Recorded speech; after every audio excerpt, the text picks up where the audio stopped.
Bonjour à toutes et à tous, bienvenue pour ce nouveau webinaire organisé par l'ASBL FEBI. Aujourd'hui, nous consacrerons les 2 prochaines heures à ce qui facilite et bloque les relations grâce à la communication non violente. Alors, nous tenions à vous présenter ce sujet aujourd'hui. D'abord parce que les participants du précédent webinaire avaient marqué de l'intérêt pour cette thématique, mais également parce qu'à ce jour, la communication non violente est de plus en plus utilisée et offre de nombreux bienfaits. Alors, pour traiter de ce sujet, nous avons la chance aujourd'hui d'être accompagnés par Monsieur Thomas Dansbourg, qui est psychothérapeute, spécialiste en communication non violente et auteur du best-seller « Cessez d'être gentil, soyez vrai ». Bonjour Thomas, nous sommes ravis de vous avoir aujourd'hui. Merci d'avoir accepté notre invitation. Avec joie. Voilà. Alors, avant de laisser la parole à Thomas, je souhaiterais prendre quelques petites minutes pour vous présenter la ASBL FEBI et ses missions. Donc, je me présente, je m'appelle Yolande Vanacker et j'occupe une fonction de responsable de projet. Et l'ASBL FEBI regroupe des fonds sociaux, fédéraux et bicommunautaires du secteur non marchand. Alors, les secteurs concernés sont principalement liés au domaine de la santé et des soins, comme le secteur hospitalier ou le secteur des personnes âgées, mais pas uniquement comme vous pouvez le voir. Alors, quelles sont les missions de l'ASBL ? L'ASBL FEBI soutient la création de l'emploi à travers les fonds Maribel, et il encourage l'acquisition de compétences à travers les fonds de formation. Vous trouverez plus d'informations sur notre site www.febi.org. Pour en revenir au programme de la matinée, donc ce webinaire sera divisé en 2 parties. La première partie sera consacrée à un exposé sur les mécanismes autobloquants et les 5 programmations collectives. Donc Thomas nous aidera à mieux comprendre certains pièges qui nous empêchent d'avoir des relations de qualité. Et il mettra en lumière les 5 programmations qui fonctionnent comme des mécanismes autobloquants dans nos processus d'évolution individuelle et collective. Nous clôturons cette première partie avec une séance de questions-réponses. Et ensuite, la deuxième partie sera une introduction à la communication non violente. Et ici, Thomas nous apportera quelques clés pour comprendre l'importance de l'expression de soi et comment écouter vraiment. Voilà, et cette deuxième partie sera également suivie d'une séance de questions-réponses. Alors, avant de débuter ce webinaire, quelques informations pratiques.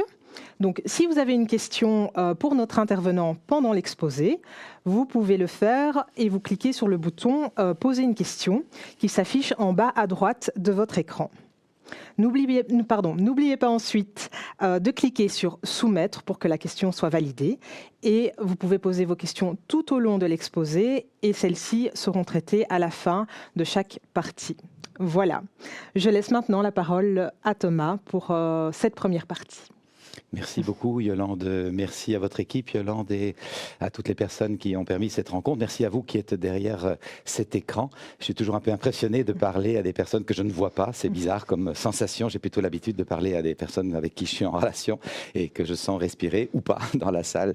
Donc je dépasse ma petite timidité pour vous parler à travers cet écran ce matin.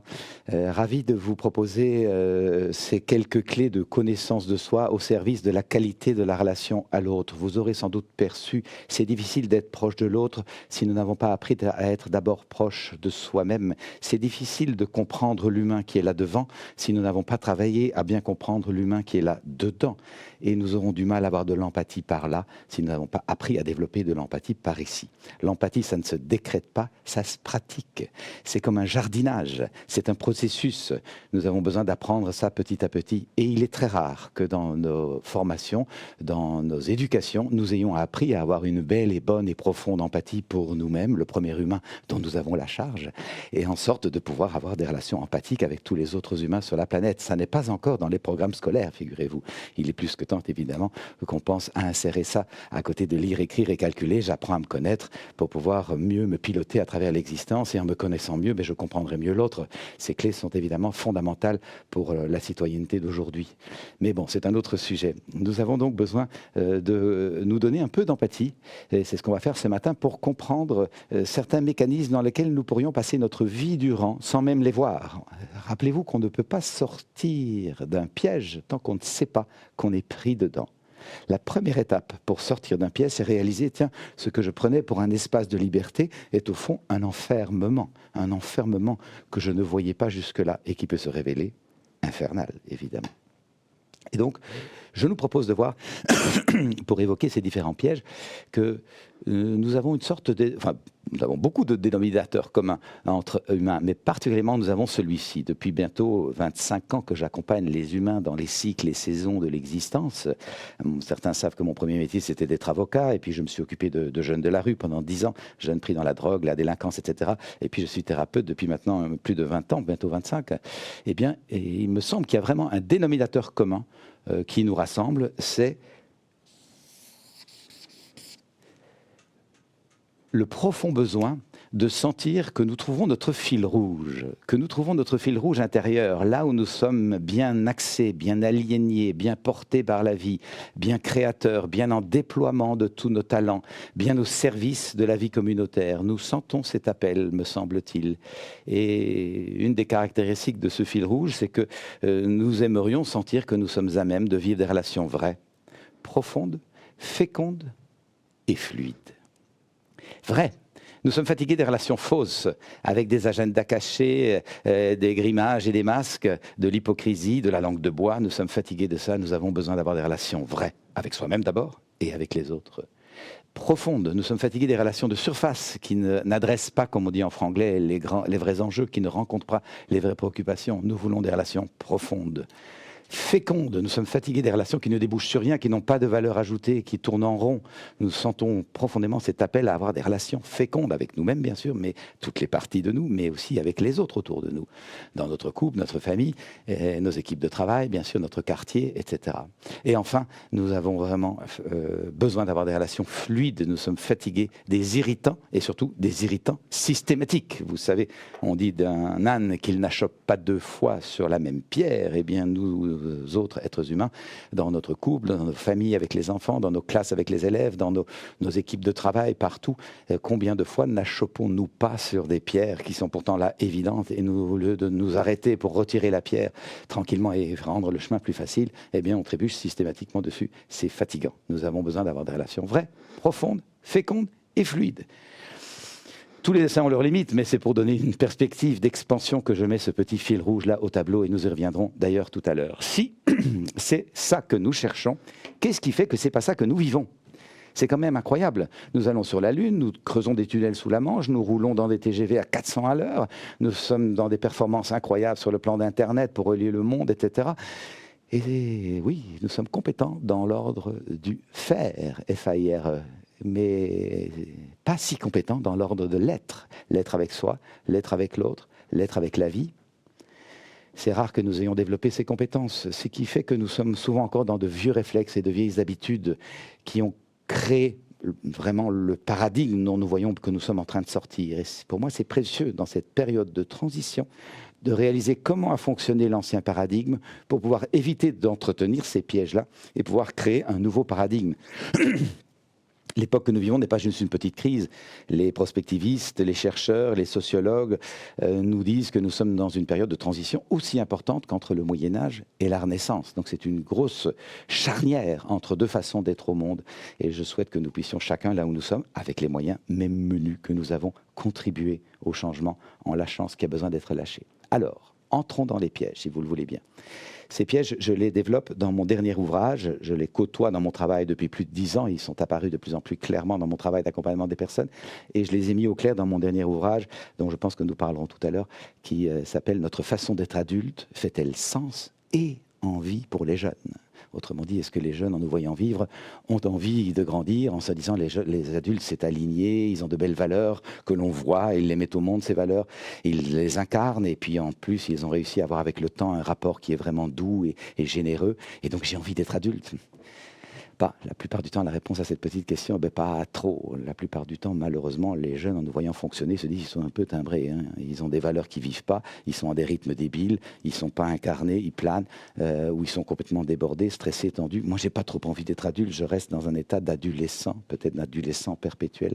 Nous avons donc besoin, sans aucune culpabilité, mais en nous responsabilisant, de vérifier, tiens, est-ce que je me suis posé les bonnes questions sur moi-même? Est-ce que je prends le temps de m'asseoir dans la chaise du discernement pour revérifier mes priorités, requalifier mes choix? Mes priorités ont été pertinentes, le sont-elles toujours? Mes choix ont été justes? Est-ce qu'ils ne sont pas devenus obsolètes? Et nous avons donc besoin de développer ce que j'appelle, dans mon travail, une intériorité citoyenne, une capacité à me remettre en question au service d'une vie communautaire plus riche et plus féconde. Et donc, cette intériorité citoyenne va nous permettre d'observer nos pièges pour pouvoir en sortir. Premier piège que j'observe et qui a trait à nos systèmes de pensée collectifs, à ce qu'on appelle en anglais des mindsets, des systèmes de croyances, eh bien, c'est ce que j'appelle dans mon travail la culture du malheur. La culture du malheur. Nous avons grandi dans une culture où nous savons bien plus ressasser ce qui ne va pas, nous plaindre de ce qui ne va pas, de ce qui ne va plus, de ce que nous ne voulons pas, de ce que nous ne voulons plus. Nous savons bien plus faire ça que nous enchanter de ce qui va et observer ce qui fonctionne et nous en enchanter. Et c'est un peu comme si nous nourrissions notre être physique avec de la mauvaise nourriture, périmée, avariée. Eh bien, nous ne serions pas en santé très longtemps. Notre immunité va chuter et on va choper n'importe quoi. Nous avons besoin de nourrir notre être psychique de belles et bonnes nouvelles. Et ce n'est pas une perspective New Age déconnectée de la réalité. La réalité très pragmatique, c'est qu'il y a infiniment plus de belles et bonnes choses qui se passent sur la planète que de choses tragiques. Je ne dis pas qu'il n'y a pas des choses tragiques, mais il y a plus d'enfants qui naissent en bonne santé que d'enfants qui naissent avec un handicap. Plus d'avions qui arrivent à l'heure avec sa cargaison en parfaite santé.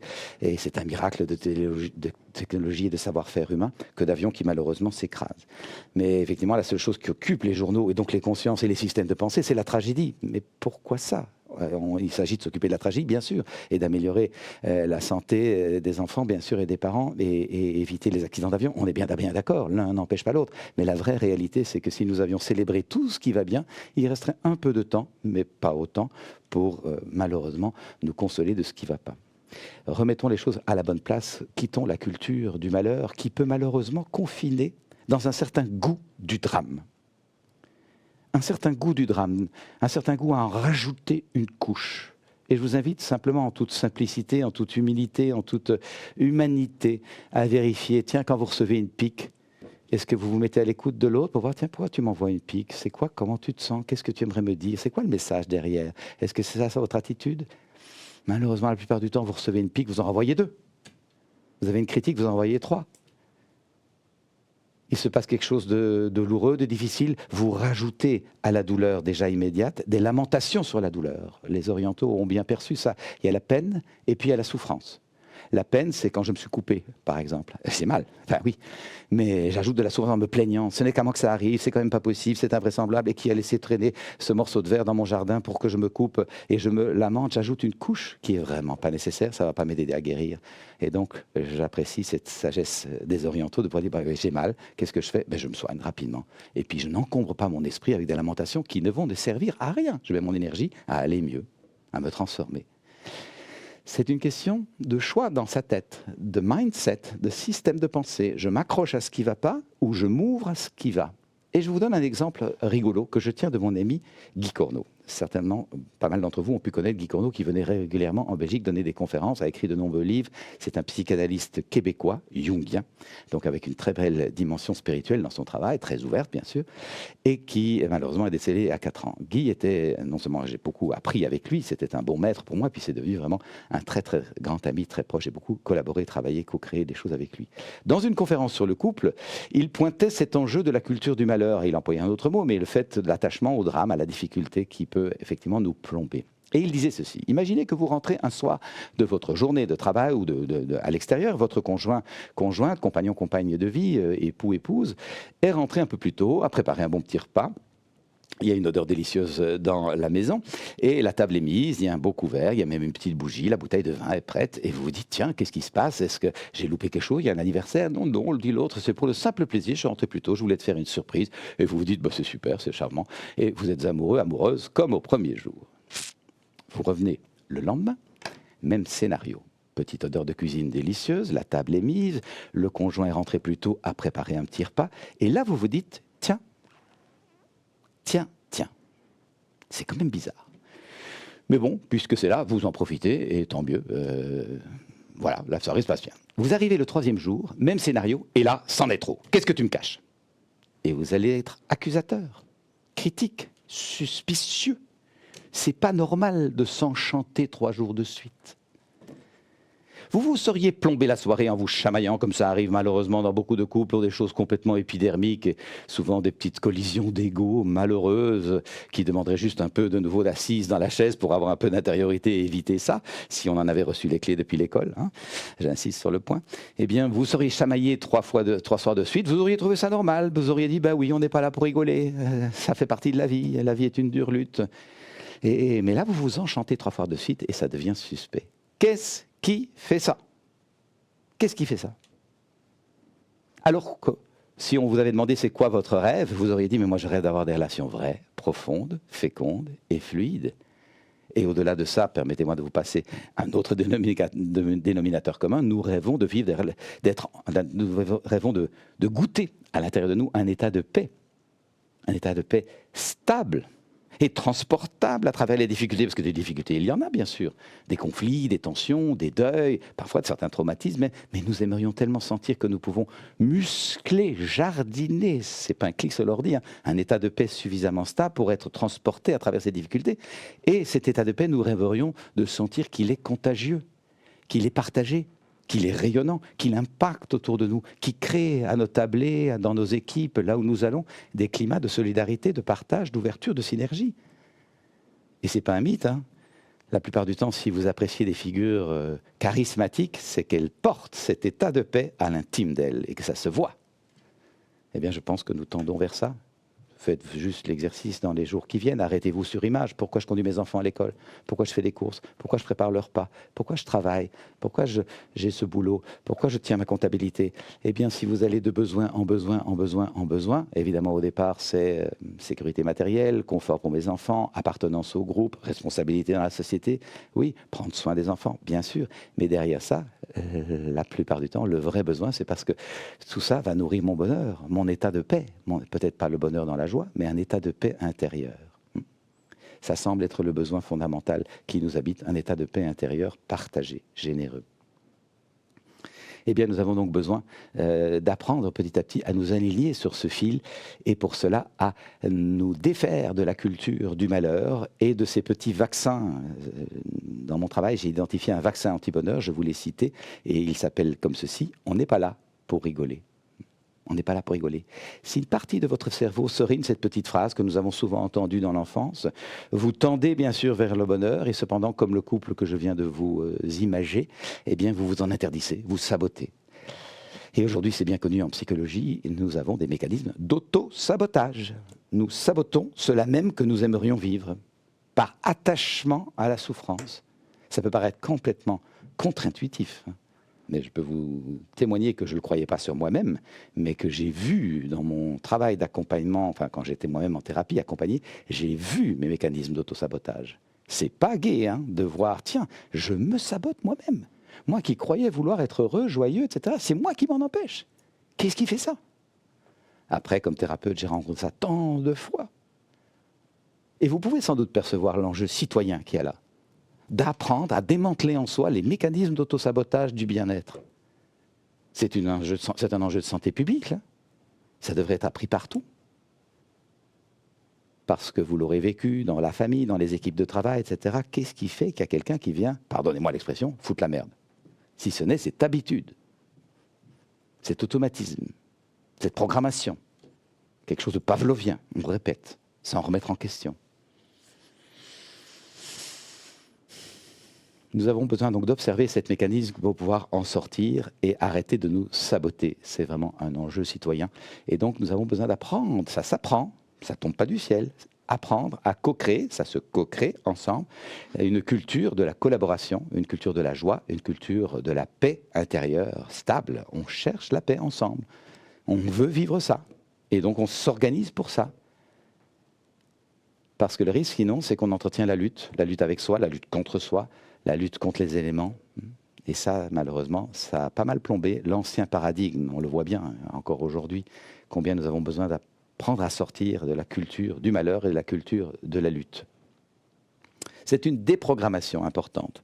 Vous savez, j'aime rappeler que l'on sait faire la guerre depuis des millénaires parce qu'on s'y discipline. Nous avons un ministère de la guerre, ça s'appelle la Défense nationale, mais qui a des budgets, des organismes de formation, des camps, des salles d'entraînement et des outils, toutes sortes de choses, du drill, de la discipline. Et effectivement, on apprend à faire la guerre et tôt ou tard, malheureusement, on sait faire la guerre. Nous avons absolument besoin de mettre la même énergie à apprendre à faire la paix. La paix ne tombe pas du ciel, c'est pas un machin New Age sympa et baba cool qui va arriver par hasard. Ça va arriver si on l'a décidé dans son cœur. Je sors des rapports de force, je sors de la culture du malheur, je crée des rapports de collaboration, on va voir ça tout de suite, et je crée des rapports d'écoute mutuelle. Et donc j'instaure cette hygiène. Et si ce n'est pas nous qui le faisons, ce sera qui? Et si ce n'est pas maintenant, ce sera quand? Il est plus que temps de travailler cette hygiène de conscience. Voilà pour le premier piège, sortir de la culture du malheur et co-créer ensemble une culture de la paix intérieure contagieuse. Quelques secondes juste pour vérifier ce que ça vous fait que d'avoir entendu cette proposition. Vérifiez votre élan, ça vous parle, vous sentez de l'ouverture, une impulsion joyeuse vers cette proposition de co-créer une culture de la paix en travaillant d'abord sur soi? Ou est-ce que vous dites il est complètement flyé, celui-là, il est perché, il a fumé la moquette? Oui. C'est peut-être de la bonne, on ne sait jamais. Vérifiez intérieurement votre élan.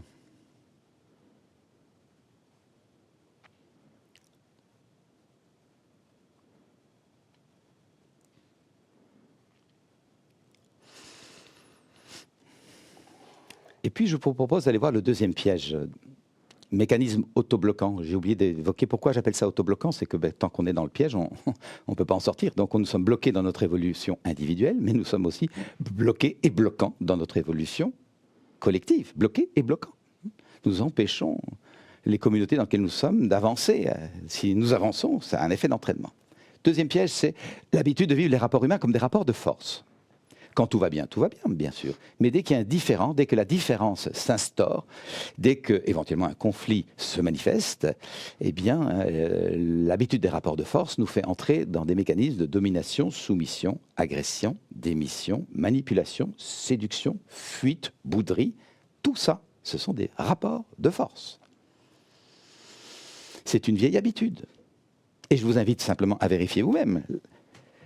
Lorsque l'autre en face de vous, et c'est particulièrement vrai si l'autre est dans un rapport un peu affectif, votre conjoint, partenaire de vie, votre conjointe, votre ado adorable, votre enfant, votre vieille maman, votre copain, copine chérie, et cet autre en face de vous développe sur un sujet qui vous tient fort à cœur des idées très différentes des vôtres. Vérifiez ce qui circule en vous. Est-ce une profonde empathie pour cet humain-là? Une grande ouverture à l'altérité? Une curiosité même pour le fait, tiens, cet être humain avec qui j'ai tant de rapports si proches, là-dessus, on n'est vraiment pas d'accord, comme c'est intéressant. Et donc, un grand climat d'ouverture et d'expansion, la flèche rouge, relation vraie, profonde, féconde et fluide. Est-ce que c'est ça qui vous habite ? Je pense que si nous étions dans une salle en live, on entendrait quelques rires. Parce que ce qui nous habite, quand l'autre en face de nous, surtout s'il y a un peu d'affect entre nous, développe des idées différentes des nôtres sur un sujet qui nous tient fort à cœur, eh bien c'est plutôt une petite agitation cardiaque, une petite circulation d'adrénaline, une petite envie d'en découdre et de chercher rapidement le gourdin de Cro-Magnon pour dire « j'ai raison, ping !» Et d'ailleurs tu as tort, reping !» Ou bien « bon, fous-moi la paix, je rentre dans ma grotte ». Gourdin ou grotte, nous n'avons guère évolué depuis Cro-Magnon en matière d'accueil de la différence et de gestion des conflits. Et il suffit de voir nos émissions télévisées entre nos chers gouvernants. On ne s'écoute pas mutuellement pour bien se comprendre. On argumente pour avoir raison. C'est pathétique. C'est pathétique. Nous n'avons pas évolué depuis Cro-Magnon. Il est plus que temps de se rappeler cette formule que Marshall Rosenberg, le fondateur de la communication non violente, avec qui j'ai eu la chance de me former, une formule qu'il rappelait lui-même, elle vient d'un message spirituel qui l'inspirait beaucoup et qui est effectivement magnifique. Et cette formule est « Nous avons un choix fondamental dans l'existence. C'est être heureux ou avoir raison. » Regardez vous-même combien de situations ne sont pas saccagées par la prétention de vous-même ou d'un autre de vouloir avoir raison et de s'accrocher à sa position, qui est malheureusement souvent une posture très égotique, au lieu de se dire, on est d'accord qu'on n'est pas d'accord. Et c'est là comme on peut sortir de cette posture-là en disant, bon, je souhaite bien sûr arriver à t'écouter parce que j'aimerais de l'écoute pour moi-même. On n'est pas d'accord, mais j'aimerais de l'écoute pour moi-même et du respect pour ma posture. Eh bien, le minimum, c'est que j'ai de l'écoute pour toi et du respect pour ta posture. Surtout s'il est différent de la mienne. C'est facile d'avoir du respect pour une posture qui est la même ou quasi. Mais avoir du respect pour une attitude, une décision, une option, un choix qui ne me convient pas, ça n'est pas facile. Et c'est là que l'on voit que la non-violence, c'est pas un truc bisounours. Hein. Ça demande vraiment une posture d'accueil de la différence. Et donc, je t'écoute. Et j'aime rappeler en le figurant, écouter l'autre, c'est la fermer. Hein. C'est la fermer. C'est-à-dire que je laisse l'autre aller jusqu'au bout de sa phrase. Me dire complètement ce qu'il ou elle a à dire. Et ça n'est pas facile, parce que entendre des propositions avec lesquelles je ne suis pas d'accord, sans tout de suite argumenter, oui, mais attends, parce que moi, c'est pas facile du tout. Ça demande une hygiène de conscience. Une hygiène de conscience. Et grand luxe, non seulement je t'ai écouté, mais je reformule ce que tu viens de dire pour t'indiquer, d'abord vérifier si je t'ai bien compris, mais aussi t'indiquer que je tente de te comprendre. On n'est pas d'accord, mais je veux respecter profondément l'humain en toi. Et ça nous brûle les lèvres souvent. Refléter chez l'ado une envie, un désir, un rêve qu'il a, alors que nous ne sommes pas du tout d'accord, nous avons l'impression que l'on va cautionner. Et là, il y a une grosse confusion. Refléter ce que l'autre est en train de dire et ce que lui souhaiterait ne veut pas dire que je cautionne. Ça veut juste dire que je réalise que cet humain pense différemment que moi et que j'accueille sa diversité. Ça ne m'amène pas à renoncer à moi et à l'échange. On va entrer dans un échange. Et à ça, on va pouvoir ajouter, écoute, nous sommes d'accord que nous ne sommes pas d'accord. Je te remercie beaucoup de m'avoir écouté. Je pense avoir compris ta position. On n'a pas besoin de décider là maintenant. Laissons mijoter. Et là, nous allons éviter un des écueils majeurs dans nos négociations, petites ou grandes, en famille ou au travail. Beaucoup de négociations capotent parce que nous voulons le résultat là tout de suite, rapidement. Mais quelle brutalité par rapport à nos systèmes intuitifs, nos systèmes, notre intelligence relationnelle intérieure, extérieure. Beaucoup de brutalité parce qu'on veut le résultat tout de suite. Nos grands-mères disaient, passons une nuit dessus. Ou 3 nuits dessus, ou on en reparle la semaine prochaine. Eh bien, retrouvons cette sagesse évidente. Nous ne sommes pas des clics sur l'ordinateur, nous sommes des êtres humains avec des processus. Et ce que j'observe, je ne vous demande pas de me croire, mais juste de l'entendre, je l'observe depuis des années, lorsqu'on veut bien ne pas précipiter le résultat, mais chérir la relation, et ça c'est une des petites devises de la communication non violente, le lien d'abord, le résultat ensuite. Et le simple fait d'inverser cette priorité, parce que dans nos cultures, c'est le résultat d'abord, et puis la relation, tant pis, hein, ça passe après, eh bien cette inversion permet vraiment une croissance de conscience, et je ne vous demande pas de croire, mais de le vivre dans les temps qui viennent. Le nombre de fois où j'ai vu l'adolescent revenir auprès du père en disant « Tiens papa, la conversation qu'on a eue l'autre jour, tu m'as donné l'occasion de réfléchir, ça fait 3-4 jours, ce que tu disais n'est pas si idiot que ça finalement. Eh bien mon fils, je te remercie d'avoir réfléchi, de mon côté j'ai réfléchi aussi, ce que tu proposais, je ne trouvais pas ça bête non plus. Alors peut-être qu'on peut s'en reparler un petit peu et trouver une troisième voie. Et là, ça c'est l'intelligence collective, il y avait une position, une deuxième position, et tout d'un coup, on va se rencontrer dans une troisième qui va se révéler la plupart du temps infiniment plus satisfaisante tant pour l'un que pour l'autre que la position à laquelle chacun s'était accroché dans son petit ego prétendant avoir raison. Vous voyez l'importance de développer une intériorité citoyenne, capacité à se remettre en question, à laisser les choses mûrir, à ne pas être pris dans sa périphérie, dans ses émotions de surface. Bien sûr, il y a des émotions, mais est-ce que je vais être agité par toutes mes émotions? Comme un lac qui est agité à chaque passage de vent. Je pense que nous avons profondément le besoin de descendre dans un courant de fond qui nous amène tranquillement vers où nous voulons aller et qui voit le miroitement du passage du vent en surface, mais qui n'est pas dupe de ça.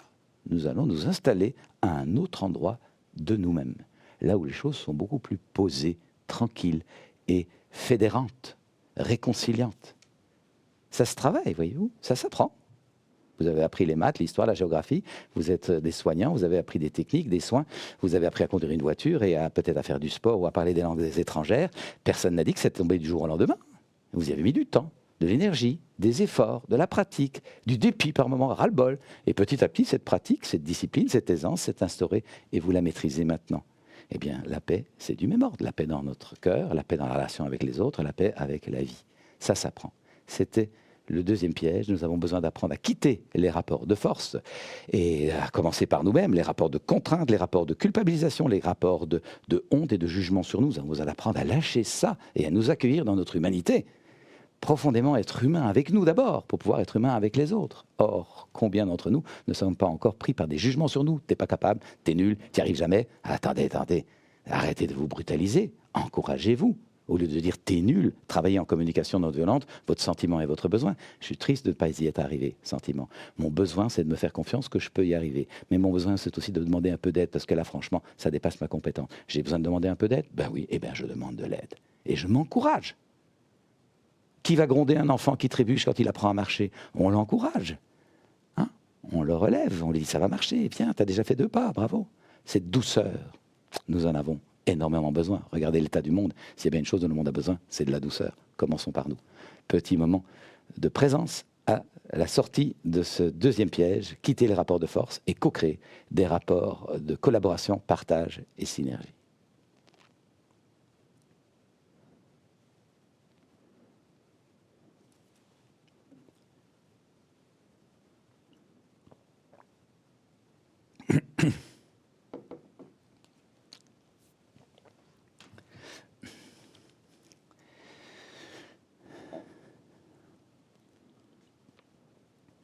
Le piège suivant, c'est le piège de la culture de la méfiance, qui s'accompagne de contraction, fermeture, plutôt qu'une culture de la confiance, expansion, ouverture, fil rouge. La culture de la méfiance par rapport à la nouveauté, au changement, à l'imprévu, au lieu de voir dans ces éléments incontournables de la vie est faite de changements, la vie est faite d'imprévus, la vie est faite de nouveautés, sinon nous serions restés des fourmis qui tourneront dans le même système. Hein. Si nous avons évolué, c'est qu'il y a eu du changement, de l'adaptation, des choses qui nous ont fait nous remettre en question et nous transformer. Et donc c'est comme ça que l'on arrive à créer souvent des civilisations magnifiques et de la culture et des arts, etc. Donc nous avons besoin d'accueillir la nouveauté, la différence et le changement, et donc d'être davantage dans une disposition de cœur, pas juste un télo, c'est brûle la différence, c'est riche et source de complémentarité, on l'a bien vu juste avant, hein, mais une disposition de cœur qui fait que nous sentons un profond accueil pour la nouveauté et une sécurité intérieure, une sécurité qui n'est pas dépendante uniquement de ce qui se passe à l'extérieur. Je suis dans un cadre sécurisant, donc je suis sécurisé. Non, je porte ma sécurité à l'intime de moi, dans une juste estime de moi, une confiance en moi que j'ai acquise parce que mon éducation m'y a favorisé. Et si j'ai peut-être été meurtri sur ce plan de l'estime de soi, ce qui est le cas de beaucoup de nos contemporains, j'ai appris comment jardiner mon estime de moi pour la retrouver. Heureusement, ça se jardine et ça se muscle. Hein. C'est quelque chose que l'on peut retrouver si les blessures de la vie nous en ont coupé. Et je souhaiterais que plus de gens le sachent, effectivement, et mesurent combien l'estime de soi est un enjeu essentiel au vivre ensemble. Et 90%, 90% de la population manque d'une juste estime de soi. C'est un enjeu sanitaire quasiment, parce que nos systèmes éducatifs nous éduquent plutôt dans la compétition, dans être le meilleur, et le discrédit sur celui qui n'est pas arrivé à temps, au bon âge, à faire la bonne chose, et qui se sont donc rejetés. Ces systèmes éducatifs sont extrêmement obsolètes par rapport à ce besoin de co-créer une humanité basée sur de bonnes estimes de soi, où les gens savent se mettre à leur place, connaissent leur fragilité et en prennent soin, mais connaissent aussi leurs forces et leurs talents, et savent les déployer. C'est un enjeu vraiment urgent pour l'époque que nous traversons. Eh bien, nous avons donc besoin d'apprendre à développer de la confiance dans la vie. Petite boutade, petit exemple en boutade. Qu'est-ce qui fait que souvent nous sommes un peu en contraction, méfiance? Alors, tout le monde ne se retrouvera pas dans cette petite métaphore, mais nous aurons pu peut-être, certaines d'entre nous, entendre de nos parents: ne cours pas sur le tronc d'arbre, là, dans la forêt, tu vas glisser et tu vas te faire mal et tu vas salir ton pantalon. Tu vas salir ton pantalon. Vous, si vous êtes parent et que vous avez mis des enfants au monde, vous les avez mis au monde pour qu'ils gardent leurs pantalons propres. C'était ça l'objectif de la mise au monde d'enfants. Personnellement, j'ai 3 enfants. Quand nous avons décidé avec ma femme Valérie de mettre des enfants au monde, c'était pour nous enchanter d'être en vie, avoir la joie de vivre des relations vraies, profondes, fécondes et fluides avec d'autres humains, leur montrer le sens de la vie, leur montrer la capacité de s'enchanter d'être vivant dans un monde vivant. Mais pas pour qu'elles gardent leur pantalon ou leur jupe propre, ça c'est de l'intendance. Et donc nous avons besoin par rapport à la nouveauté, au changement, peut-être à la prise de risque, d'être encourageant. Vas-y sur le tronc d'arbre. Évidemment, je t'ai mis au monde pour que tu t'enchantes et que tu découvres le monde. Vas-y. Toutefois, l'expérience me dit qu'il est peut-être glissant et que tu pourrais te faire mal en tombant. Donc fais gaffe. Mais surtout, vas-y, explore, goûte, savoure, sens-toi vivante. Sens-toi vivante. Beaucoup de nos souffrances, je l'ai remarqué clairement en m'occupant de gamins de la rue, viennent de ce qu'on ne se sent pas vivant. On se sent éteint. Et donc la violence, c'est tout d'un coup une façon de remettre un peu de vie dans ce corps éteint. Il est urgent que nous apprenions à bien nous sentir vivants, habités de vie, et participant à un monde bien vivant autour de nous. La nature n'est pas une chose, la nature est un être vivant. Quitter la culture de la méfiance et co-créer une culture de la confiance. Ça s'apprend petit à petit, vous vous en doutez, on ne va pas sortir de longues années de méfiance et de peur tout d'un coup, mais nous avons besoin d'apprendre ça, de nous enhardir à faire ça.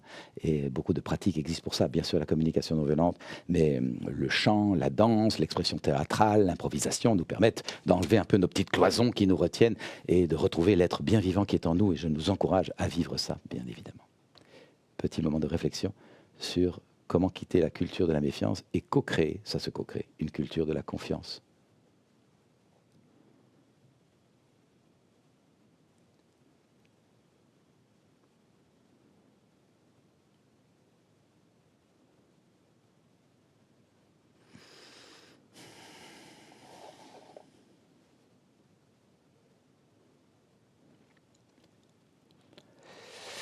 Le mécanisme autobloquant suivant, c'est la culture de la séparation, division, cloisonnement. Nous nous sommes laissés formater depuis Descartes, sans doute, dans une façon d'appréhender le monde très analytique, très cartésienne, très logique, avec des petites cloisons entre les choses. Et cela crée de la séparation, division, bien plus que de l'inclusion, réunion, fédération. C'est une habitude. C'est une habitude que de séparer les choses. La première séparation qui pourrait nous bousiller la vie, si vous me permettez cette expression, c'est la prétention à ce que l'être humain serait séparé de la nature. Séparé de la nature, et donc ayant du pouvoir sur et pouvant en abuser. La nature étant réduite à une sorte de chose, une matière dont nous pourrions effectivement faire tous les usages que nous voulons sans compter. Et l'on voit bien à quelle tragédie cela nous mène. Nous avons absolument besoin de reprendre conscience, de quitter notre espèce de somnolence inconsciente dans cette surexploitation prédatrice de la nature. Nous avons besoin de reprendre conscience. J'appartiens à la nature. Je ne suis pas dans la nature comme un touriste qui regarde. Je suis de la nature comme un enfant dans sa famille. S'il n'y avait pas la nature, ma biologie ne serait jamais arrivée là. Je suis une combinaison de toutes sortes de choses vivantes qui ont fait qu'à un moment, le mammifère que je suis acquiert de la conscience. Et qu'est-ce qu'il va faire avec sa conscience? S'autodétruire ou encourager la beauté du monde? Ce n'est pas un petit enjeu. Hein. On n'est pas en train de parler de développement dit personnel. Non, nous sommes en train de faire du développement social durable. C'est un enjeu de survie collective. Hein. Retrouver le lien avec ce dont nous sommes issus, ce à quoi nous appartenons. Et donc, quitter cette illusion de la séparation. Et c'est d'autant plus important que la majorité de la population, depuis pas si longtemps, est passée hors sol et vit donc dans des villes très déconnectées des rythmes et des saisons et des cycles. Et ne se rend donc pas compte. Je le vois bien, j'habite moi dans notre belle Ardennes, j'ai grandi là, la maison familiale, j'y anime des séminaires, et bien les gens retrouvent un contact avec la nature en se disant « mais oh, comme j'en suis coupé depuis longtemps, comme c'est bon, comme c'est précieux, comme c'est nourrissant, comme c'est soutenant ». De sentir une appartenance à quelque chose de vaste. En période de crise, comme ça, nous avons vraiment besoin de sentir qu'il y a quelque chose de vaste, de puissant, à quoi nous appartenons, et qui va traverser. Parce que si l'humanité est en danger, je ne pense pas que la nature le soit. Elle va se retrouver, avec ou sans nous. Première séparation de l'homme avec la nature, besoin de nous retrouver en connexion profonde, en lien, en filiation avec la nature. Deuxième habitude de séparation extrêmement présente et qui peut créer énormément de divisions, c'est ce que j'appelle, qui s'appelle habituellement la pensée binaire, ou la dualité, soit de ceci, soit de cela, avec la déchirure que ça fait. Ah! Surprenant, vous savez combien cette pensée binaire vient comme une sorte de bombe à éclatement, faire sauter notre alignement sur notre fil rouge. Nous aimerions sur notre fil rouge, mais la pensée binaire nous tire à droite ou nous tire à gauche et nous ne savons plus comment trouver notre alignement. Nous avons besoin d'être vigilants à nos systèmes de pensée pour ne pas être piégés dans la pensée binaire. Elle se retrouve partout. Une porte est ouverte ou fermée, c'est noir ou c'est blanc, t'es un télo ou citadin, t'es un télo ou manuel, t'es campagnard ou citadin, t'es homo ou hétéro. Attends. Ces pauvres petites catégories binaires et manichéennes ne correspondent absolument pas au foisonnement de la vie en soi. Nous avons besoin d'accueillir ce foisonnement, cette richesse, qui fait qu'aucun d'entre nous se retrouve uniquement dans une ou l'autre de ces catégories. Et nos systèmes de pensée non plus. Le gros piège, par exemple, très courant dans notre évolution personnelle, c'est d'être piégé entre la sécurité d'un emploi que je connais bien, des habitudes que j'ai, et la liberté de découvrir le monde autrement et de déployer d'autres talents que je ne connais pas encore, mais dont je ne suis pas sûr qu'ils vont apporter de la ressource. Et nous pourrions être tétanisés entre les deux. Et je l'ai été, bien évidemment. J'avais la sécurité d'une ressource de juriste. J'avais un beau diplôme de droit. J'étais avocat. Je travaillais comme juriste. Ça assurait ma sécurité. Mais à côté de ça, mon besoin de liberté, de mettre ma sensibilité au service, de faire des choses qui ont du sens, d'aider les gens à mieux vivre. Comment est-ce que je vais pouvoir combiner les deux? Et j'opposais. Ce qui m'a permis de transformer ma vie significativement, c'est de ne plus opposer et de mettre les choses ensemble. Et sécurité et liberté. Et je ne sais pas encore comment, mais on va trouver comment. Et là, la communication non violente a été extrêmement claire. Prendre conscience de nos besoins. J'ai besoin de liberté et j'ai besoin de sécurité, l'un et l'autre. Et les côtoyer suffisamment en accueil, en ouverture, sans saboter par des pensées négatives, sans entretenir des croyances inhibantes ou limitantes, comme ça n'ira pas, et puis tu n'as pas de diplôme pour ça, donc tu ne pourras pas le faire, etc. Toutes ces pensées. Nettoyer son jardin intérieur, enlever les limaces et les mauvaises herbes, et permettre aux besoins de grandir et de croître comme dans un potager. Ça, c'est le travail que la communication non violente permet. Et c'est en ça que cette approche est infiniment plus puissante que ce que l'appellation communication non violente permet de croire. On pense que c'est un enjeu pour mieux se dire les choses gentiment. Et c'est une toute petite partie. Il ne s'agit pas d'être gentil, ça c'est surtout d'être vrai. Et donc quand je suis en colère, je le dis clairement, mais sans agresser. La non-violence, ça n'est pas la non-colère, et encore moins la non-vigueur. Mais j'apprends à dire les choses avec vigueur, tout en étant respectueux de l'autre. Ça s'apprend, ces choses-là. Donc nous avons besoin de quitter la pensée binaire divisante en apprenant à bien nous écouter pour nous rencontrer. Je vous donne un exemple extrêmement classique. Quand j'étais thérapeute en cabinet, j'ai eu un cabinet donc, pendant une dizaine d'années, accompagner les personnes et les couples et les familles. J'ai vu beaucoup de couples en grosses difficultés. Eh bien, souvent dans le couple, l'un ou l'autre disait à l'autre « Je me suis coupé de moi pour être avec toi pendant 10 ans. Eh bien maintenant, je me coupe de toi pour être avec moi. » Paf. C'est malin. Système de pensée binaire. Soit. Est-ce qu'il n'eût pas mieux valu que ce couple-là, au moment de décider de s'engager et a fortiori de faire une famille et de transmettre la vie à des enfants, réalise bien « et j'ai besoin de prendre soin de toi parce que tu es mon conjoint, mon compagnon et que j'ai envie de te chérir et de prendre soin et j'ai besoin de prendre soin du nous que nous allons créer, toi et moi, nous allons créer un troisième être qui est le nous, qui est un être vivant entre nous deux et qui a besoin d'attention et de soin et je prendrai soin également de moi. » Pour pouvoir faire en sorte que notre couple dure. Je prendrai soin de tous les êtres humains de la relation. Toi, moi et nous. Et à ce moment-là, il y a plus de chances qu'effectivement, ce trio d'êtres vivants qu'il y a dans tout couple, eh bien, puisse durer et traverser les intempéries, les difficultés. La pensée binaire peut nous miner la vie si nous ne sommes pas vigilants. Nous avons besoin d'apprendre à en sortir. Et enfin, troisième manifestation très très récurrente de ce principe de division, cette culture de la division, séparation, cloisonnement, c'est le fait d'avoir créé une société très enroulée autour d'un je, me, moi, souvent égoïste, parfois même avide, accapareur des ressources, des richesses, etc., face à un tu, te, toi, vécu comme hostile, peut-être même menaçant. Et dans cette division, séparation, nous avons oublié le nous. Nous avons oublié le nous tous les passagers du vaisseau terrestre, pas juste nous autres humains face à vous autres animaux.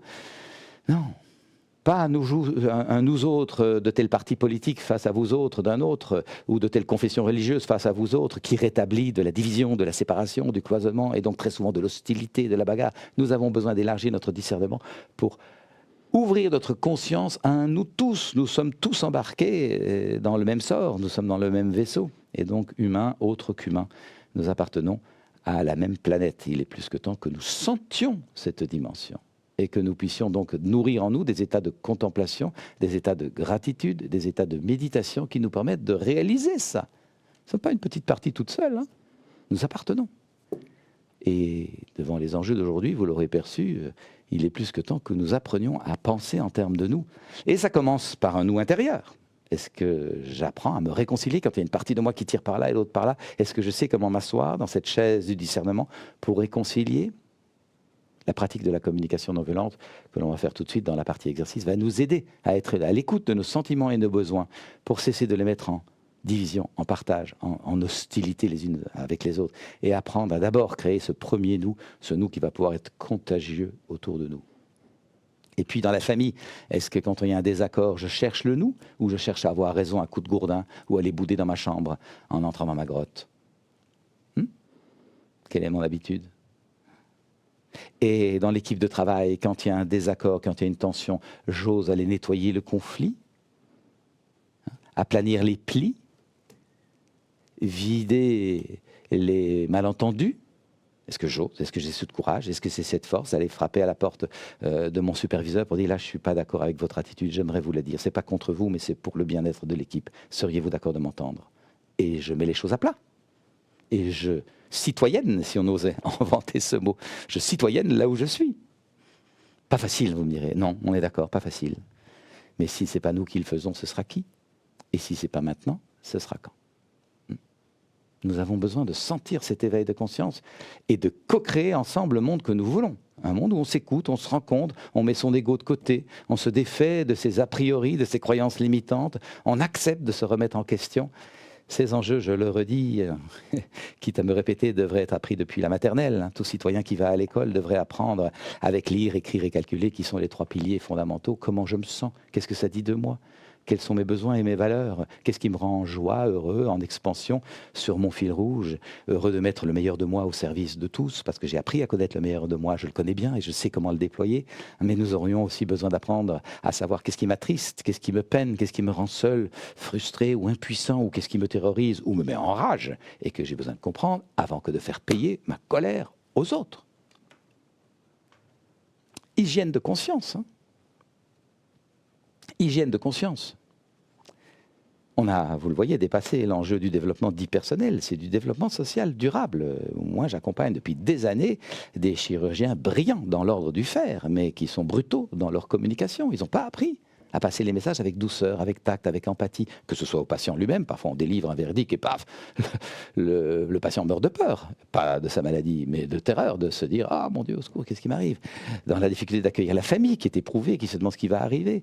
Et donc, je vois des personnes qui n'ont pas appris la relation. Et effectivement, la relation n'est pas encore dans les programmes scolaires. Moi, j'ai fait un métier d'avocat qui est livré à la relation. Je n'ai pas reçu un cours de relation, pas un cours d'intelligence émotionnelle, pas un cours d'écoute. Un avocat est censé écouter beaucoup, pas un cours d'écoute.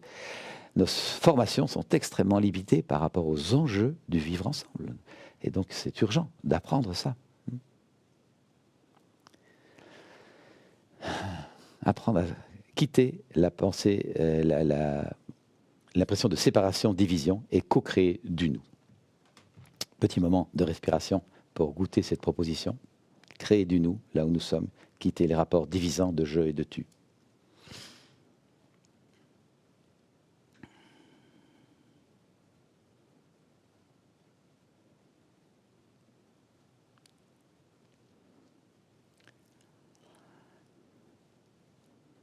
Enfin, nous arrivons au 5e piège que je vous propose de visiter.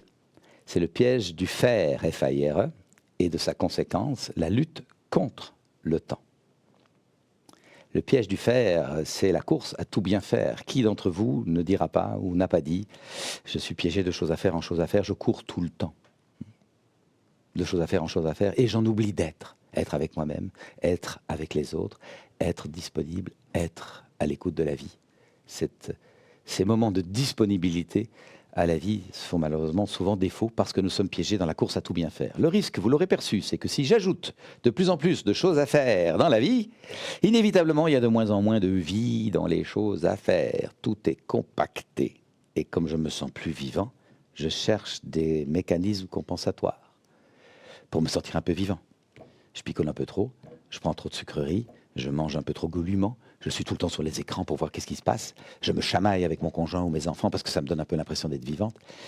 Et c'est beaucoup plus courant que ce que vous croyez. Les mécanismes compensatoires s'engouffrent dans notre mal-être. Et le mal-être vient de ce que nous courons trop vite tout le temps. Courir pour échapper à un danger, c'est très sain. Mais dans la nature, en dehors d'échapper à un danger, on ne court pas. On vit avec douceur. Nous vivons une vie contre nature parce que nous courons tout le temps. Avoir un moment de stress dont on sait comment se refaire, comment se reposer, ça fait partie de la vie. Mais s'entretenir toute la vie durant dans du stress, sans avoir de moment pour recovery, pour retrouver son énergie, eh bien ça, c'est ça qui nous use, qui nous pompe notre énergie et nous amène au burn-out. Nous avons besoin d'alternance profonde. Et donc, d'apprendre à dégager du temps pour être, parce que la course à tout bien faire nous invite à nous battre sans arrêt contre le temps. Et je vous en parle, moi, comme quelqu'un qui s'est battu longtemps contre le temps. J'avais entendu mes parents me dire, on n'a pas le temps, on n'a pas le temps, on fera ça plus tard, dépêche-toi, dépêche-toi. Et donc j'avais encodé, la vie est une course. Il faut se battre contre le temps. Et je suis entré là-dedans, parce que c'est le modèle que j'avais. Il m'a fallu pas mal d'années pour réaliser que je ne suis pas du tout à mon rythme. Moi, Thomas, j'ai un rythme lent, ou en tout cas un rythme doux. J'aime beaucoup réaliser des choses, j'adore être dans des projets, j'aime être très très concret et en même temps j'aime faire les choses avec un rythme doux. Il m'a fallu des années pour comprendre ça. Et heureusement, à un moment, j'ai entendu une petite voix intime qui me hurlait depuis longtemps, mais je ne voulais pas l'entendre. Cette petite voix me disait, ta course est perdue, est perdue. Ta course est perdue, est perdue. Et effectivement, je me suis dit, je ne vais pas gagner la course contre le temps. J'ai besoin d'apprendre à comprendre pourquoi je me bats contre et comment faire du temps un allié, un ami avec lequel marcher le long du chemin tranquillement. Exactement comme le temps est l'allié du jardinier qui plante ses graines un jour en sachant bien qu'un processus va faire que ces graines poussent et qu'il aura un jour de beaux légumes. Le vendangeur, c'est pareil. Et ainsi de suite. L'artisan qui équarrit sa planche pour en faire un meuble, c'est aussi que c'est le temps qui va lui permettre de faire un beau meuble. Ainsi de suite. Nous avons donc besoin d'apprendre à pacifier notre rapport au temps. Et ce n'est pas qu'un enjeu de développement personnel, c'est vraiment un enjeu de survie de notre collectivité. Retrouver un rapport au temps qui soit doux, qui soit juste, qui intègre les cycles et les saisons, la présence à soi, la présence à la vie en nous. Et au-delà de la vie, vous l'aurez sans doute perçu, ce qui fait que la vie est vie. Et que l'on peut, certaines traditions l'appellent comme ça, beaucoup de traditions à fond l'appellent comme ça, le souffle. Qu'est-ce qui souffle et qui fait que la vie est vie? Et vous mettrez les mots que vous voulez sur cette dimension. Mais la vie est vie, et pas par hasard. Qu'est-ce qui fait ça? Qu'est-ce qui fait que je suis en vie, hein? Qu'est-ce qui fait que je respire la bouffée d'air suivante? Qu'est-ce qui fait que c'est pas je qui respire? Vous l'aurez sans doute perçu. C'est la vie même qui respire en moi. Vous avez mesuré ça? Vous avez mesuré ça? Prenez juste un instant pour réaliser, tiens, c'est pas je qui respire, je commande rien. C'est la vie même qui respire en moi. C'est quoi cette vie? D'où vient-elle? De qui je la tiens? Elle m'a été transmise. Est-ce que je la transmets à mon tour? Est-ce que je l'encourage? Est-ce que je la célèbre? Est-ce que je l'honore partout? C'est ça notre dignité d'être humain. Utiliser la conscience que nous avons reçue pour être un jardinier de la beauté de la vie dans le monde. Voilà les 5 pièges que je voulais vous partager. Quitter de la culture du malheur, quitter la culture des rapports de force, quitter la culture des rapports de méfiance, quitter la culture de la séparation des visions et quitter l'âge du faire et entretenir un rapport avec l'être, la qualité d'être. Ça ne veut pas dire qu'on ne va plus rien faire, nous sommes tous bien occupés et parfois effectivement on n'a pas trop de temps, mais juste s'organiser un peu pour avoir un peu de temps. Même les personnes parmi vous qui se disent « moi j'ai pas le temps de faire ce que Thomas raconte, je suis à la bourre tout le temps », eh bien organisez-vous juste ceci si vous voulez bien. 3 minutes, 3 fois par jour, de vraie présence à vous-même, avec l'exercice qu'on va faire juste après. 3 minutes, 3 fois par jour pour vous poser avec vous, vous écouter et vous poser la question magique, parce qu'elle peut vraiment nous orienter vers ce qu'on aime et nous faire quitter ce qu'on n'aime pas. Et la question est, comment ça va? Comment tu te sens? Et voilà l'exercice que nous allons faire juste après. Merci Thomas. Merci beaucoup pour ce premier exposé. Je vous propose maintenant de passer au moment d'échange avec le plaisir. public, parce que nous avons reçu de nombreuses questions et malheureusement nous ne pourrons pas répondre à toutes les questions, mais merci en tout cas pour votre intérêt et votre participation. Alors, on va commencer par une première question de Mélanie qui demande quelles questions peut-on se poser pour reconnaître ce mécanisme d'auto-sabotage ? Merci Mélanie pour cette question bien pertinente qui peut certainement servir à d'autres personnes ce matin. Je pense que l'exercice que nous allons faire juste maintenant, qui consiste à se poser avec un peu de pertinence, un peu de précision, un peu d'acuité de conscience, la petite question comment ça va, comment tu vas toi, là à l'intérieur, va nous aider à observer nos fonctionnements. C'est un petit moment d'intériorité qui permet de voir, tiens là de nouveau je suis retombé dans ce mécanisme, qu'est-ce qui fait que je pense comme ça, qu'est-ce qui fait que j'ai ce système de croyance, qu'est-ce qui fait que j'ai cette attitude. Et petit à petit nous allons pouvoir sentir que nous percevons mieux ce qui nous empêche de vivre et nous percevons mieux ce qui pourrait nous permettre de vivre. Ces deux enjeux sont fondamentaux. Je vais lâcher ce qui m'empêche et je vais aller vers ce qui permet. Mais pour pouvoir faire ce petit travail, ça demande que je me côtoie, que je me côtoie régulièrement. Et ça, c'est ce que j'appelle de l'hygiène de conscience ou une douche psychique. Comme nous prenons des douches physiques régulièrement pour notre hygiène physique, nous avons besoin pour notre hygiène psychique de prendre cette douche de présence à soi. Je pense que ça va se clarifier dans l'heure qui suit. Très bien. Alors, on a une question de Lisa qui demande comment sortir de ces mécanismes auto-bloquants si nous les avons identifiés pendant longtemps comme étant nos moteurs d'action qui nous permettent d'agir et d'avancer. Merci beaucoup pour cette question extrêmement pertinente. Oui, bien sûr, certains mécanismes ont pu être notre moteur d'action, notre dynamiseur, clairement. En même temps, il peut y avoir une sorte de piège, une sorte d'enfermement dans une habitude. À la fois, ça nous booste, ça nous tient en route, ça nous dynamise, mais à la fois, ça nous freine et ça nous empêche. Et c'est donc précieux de percevoir l'essence de cette attitude pour voir comment je pourrais retirer ce qui freine, ce qui empêche, ce qui est contre-productif. Et ça demande un peu de discernement. Ça demande un peu de discernement. Nos systèmes de pensée peuvent nous avoir soutenus et à un moment nous empêcher de tenir droit. Et j'aime formuler ça comme ça, ce qui m'a servi, à un moment, m'a servi. Au sens d'asservir, vous voyez ? Et donc, ça demande de discernement. Une croyance peut être soutenante, mais elle peut nous empêcher. Je donne volontiers un exemple très, très classique et très simple. Je peux avoir la croyance que je suis quelqu'un qui ne sait pas chanter. On peut vivre avec ça, vous me direz. Oui, mais enfin, ça me prive quand même du plaisir de chanter. Si je reste dans ma croyance, je suis quelqu'un qui ne sait pas chanter, dès qu'on me proposera de chanter dans un mariage, une fête ou de ces quoi, je dirai, mais non, je ne sais pas chanter. Ça m'empêche de goûter quelque chose. Maintenant, si je travaille cette croyance en communication non violente pour aller voir son essence, eh bien, je vais réaliser, tiens, quand je me dis je suis quelqu'un qui ne sait pas chanter, je porte ça à ma conscience, comment je me sens, mon sentiment, comment ça va, je me sens au fond assez soulagé. Ah oui, il y a une partie de moi qui est soulagée. Pourquoi ? Mais parce que ça m'a protégé des critiques. Quand j'ai appris tu chantes faux, je me suis dit, je ne sais pas chanter, et donc on ne me critique plus. Ah, il y a eu un bénéfice à cette croyance. Ah oui, c'est vrai. Mais en même temps, je me sens triste, autre sentiment. Il y a à la fois soulagement et tristesse. Ça cohabite dans mon cœur, si je sais bien discerner. Oui, tristesse, pourquoi ? Parce que je vois des gens chanter, ils en ont du plaisir, beaucoup m'en parlent, on m'encourage à venir, et moi, jusqu'ici, je ne vais pas chanter. Et je ne sais pas si je pourrais. Donc je me sens triste, pourquoi ? Parce que j'ai besoin de me faire confiance. Que je peux apprendre. J'ai besoin de vérifier, j'ai entendu que je ne savais pas chanter et je me suis encodé. Souvent, nous avons encodé des croyances reçues de l'extérieur, on n'a pas vérifié, donc j'ai besoin de vérifier. Qu'est-ce que je fais ? J'ai réalisé mon besoin de me faire confiance que je peux apprendre, j'ai réalisé mon besoin de vérifier par moi-même si je savais chanter ou pas. J'attends que ça tombe du ciel ? Eh bien non, j'enclenche une démarche ou une demande. Je mets en place une stratégie pour nourrir mon besoin. Ça, c'est le 4e point de la communication non violente. Et donc, je vais m'inscrire à un cours de chant ou trouver un prof particulier ou rejoindre une chorale. Et je peux vous assurer, pour avoir travaillé beaucoup avec des maîtres de chœur, des maîtres de chant, dans des ateliers d'art-thérapie où on joint le travail du chant, qui est assez confrontant, on est bien d'accord, avec l'éveil, avec l'élan de vie, avec la confiance dans la vie, eh bien, je peux vous assurer que les profs de chant disent qu'il n'y a personne qui ne sait pas chanter. Mais pas tout le monde a une bonne oreille. Nous pouvons tous apprendre à bien ajuster notre oreille et donc sortir de la croyance. Alors voilà, pour répondre à votre question, il peut y avoir eu un bénéfice à votre attitude, mais il peut y avoir un maléfice. L'intériorité va nous permettre de clarifier ça et de larguer le maléfice. Très bien. Alors, une question de Paola qui demande: j'aimerais jardiner mon estime de moi. Pardon. Comment faire? Ben, merci d'abord d'avoir identifié le besoin de travailler l'estime de soi. C'est pas un petit enjeu, je vous l'ai dit, 90-90% de la population manque d'une juste estime de soi. Et ça va sur l'échelle de l'ego hypertrophié. Vous connaissez la personne qui, dans la réunion d'équipe, a tout fait, c'est elle qui a tout le mérite. Et on a envie de lui dire, travaille un peu ton estime de toi, va les balayer un peu devant ta porte parce que tu étais dans une équipe, tu as fait ta part, d'accord, mais ne prends pas tout le mérite pour toi, c'est fatigant. Hein.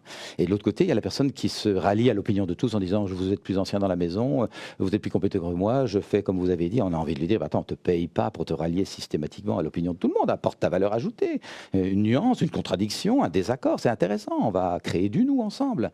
Et donc, il y a une grande gamme d'expressions de l'absence d'estime de soi. Nous avons besoin, comme vous le faites, d'identifier, tiens, ça n'est pas agréable à voir, mais je manque d'estime de moi. Je suis souvent inquiet par rapport au regard de l'autre, souvent peut-être même accro au regard de l'autre. Qu'est-ce qu'on va dire de moi? Est-ce qu'on va m'aimer? Et je vous en parle comme quelqu'un qui n'est pas entré en thérapie pour un enjeu d'estime de soi. Je vous l'ai dit, je suis entré en thérapie très notamment parce que je me battais contre le temps et je réalisais que j'aurais une vie bousillée si je n'apprenais pas à pacifier mon rapport au temps. Il y avait d'autres enjeux, mais ce n'est pas la place ici pour le raconter. Mais en tout cas, ce n'était pas l'estime de soi. Moi, j'avais des amis, des copains, une vie, j'étais quelqu'un de plutôt bien dans sa peau. Mais le travail thérapeutique m'a permis de percevoir que je consacrais 50% de mon énergie à tenter de plaire aux uns et 50% de mon énergie à tenter d'éviter de déplaire aux autres. Qu'est-ce qui reste pour vivre ma vie, pour m'aligner sur mon fil rouge, être vraiment moi-même? Pas grand-chose. Et donc, nous avons besoin d'apprendre à identifier ça et petit à petit à forger une bonne estime de soi. Ça s'apprend. Pour moi, la communication non violente a été vraiment un outil de connaissance de soi. De nouveau, nous voyons que l'appellation est très limitée. On pense de nouveau que c'est juste un enjeu pour mieux s'exprimer, mieux écouter l'autre. Il y a un enjeu horizontal qui est vrai, bien sûr, et qui est extrêmement bénéfique. Ça va beaucoup faciliter les choses. Mais pour pouvoir avoir cette capacité à se dire, à s'exprimer, à manifester un désaccord, à avoir un bon ancrage en soi, à traverser les conflits avec sécurité et écouter l'autre, même si l'autre n'est vraiment pas d'accord, et parfois même quand il nous emploie des mots qu'on n'aime pas entendre, des mots qui sont agaçants, qui font mal. Comment avoir cette capacité d'horizontalité avec l'autre si je ne me suis pas d'abord ancré profondément à l'intérieur de moi-même? Et donc la communication non violente est vraiment un outil d'ancrage en soi et de connaissance de soi profondément, pas pour être dans le petit ego contracté de surface, hein, le miroitement des émotions, mais dans le courant de fond qui la plupart du temps rejoint le courant de fond des autres, parce qu'au fond nous sommes rejoints par une sorte de nappe phréatique.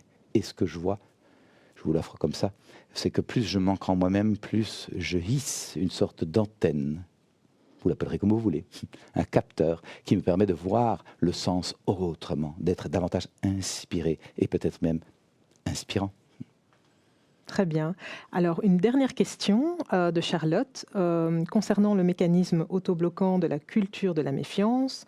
Comment se battre contre cette peur de l'inconnu au travail ou dans la vie quotidienne? Je pense que vous avez la réponse en jardinant votre confiance en soi. Je ne pense pas que c'est en se battant que l'on va se pacifier.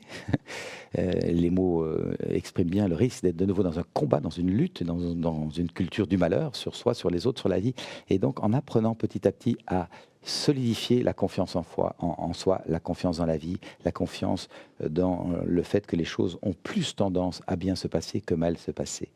Et je ne vous demande pas de me croire, mais de juste entendre ceci. Lorsque j'entre, et je suis quelqu'un qui a eu du mal à faire ça, hein, mais lorsque j'entre de plus en plus dans ce profond désir d'être dans la confiance et non plus dans la méfiance, hein, eh bien petit à petit la vie m'apporte des occasions de me conforter que j'avais raison de faire confiance, que c'était juste. Plus je deviens aimant de la vie, plus j'aimante des occasions où la vie m'aime. Je ne vous demande pas de me croire, mais juste de laisser résonner cette perspective. Parce qu'inversement, plus vous doutez de la vie, plus vous êtes contracté dans un rapport de méfiance et de fermeture, moins la vie a envie de venir vers vous. Elle va vers d'autres personnes qui, elles, sont accueillantes, ouvertes. Vous me direz comment on fait? Petit à petit, petit à petit, petit à petit. Rien de magique là-dedans, mais ça peut se faire exactement comme on jardine un potager, comme on apprend une nouvelle langue ou un nouveau sport. Au début, c'est galère, oui. Et petit à petit, on a du plaisir. Alors, je vous encourage à pratiquer. Je vois des personnes vraiment évoluer rapidement avec ça, parce que Aujourd'hui, vous l'aurez sans doute perçu, la conscience s'éveille. Cette crise du Covid nous a invités tous à prendre mieux conscience de qui je suis, vers quoi je cours, pourquoi j'ai ce rythme-là, quelles sont mes vraies priorités, la mort est peut-être proche, ben oui, est-ce que je fais quelque chose de ma vie? Et donc, c'est un accélérateur de prise de conscience dont nous pouvons saisir l'opportunité, justement, pour transformer notre vie et en nous transformant, transformer nos structures qui en ont, vous le savez, grand besoin. Merci Thomas, merci pour ces belles paroles. Mais voilà, je vous propose maintenant de clôturer cette première séance de questions-réponses et nous allons tout doucement voilà, nous diriger vers la deuxième partie de ce webinaire. Voilà Thomas, je te laisse la parole pour cette deuxième partie. Merci Yolande et merci à vous d'être toujours là, sans break. Peut-être vous auriez aimé prendre un petit café, enfin voilà, peut-être vous pouvez le faire, un petit arrêt pour scinder un peu notre matinée. Je vous propose de voir comment nous pouvons nous réaligner davantage sur notre fil rouge. Et je reviens un petit moment à ce dessin ici. Tiens, j'avais un marqueur noir tout à l'heure. Je ne sais pas où il est parti. C'est pas grave, on va prendre celui-là. Il me semble que l'enfant en nous a pu chevaucher son élan de vie. Cet état de paix intérieure stable, transportable et contagieux, on voit des enfants en joie dans des villes en larmes. D'où vient cette joie? C'est quoi cette source? Un enfant qui débarque à peine dans cette humanité, même s'il arrive dans un décor extrêmement hostile, il va arriver à trouver ça joyeux et à trouver un caillou, un bout de fil de fer pour faire un jeu ou un jouet.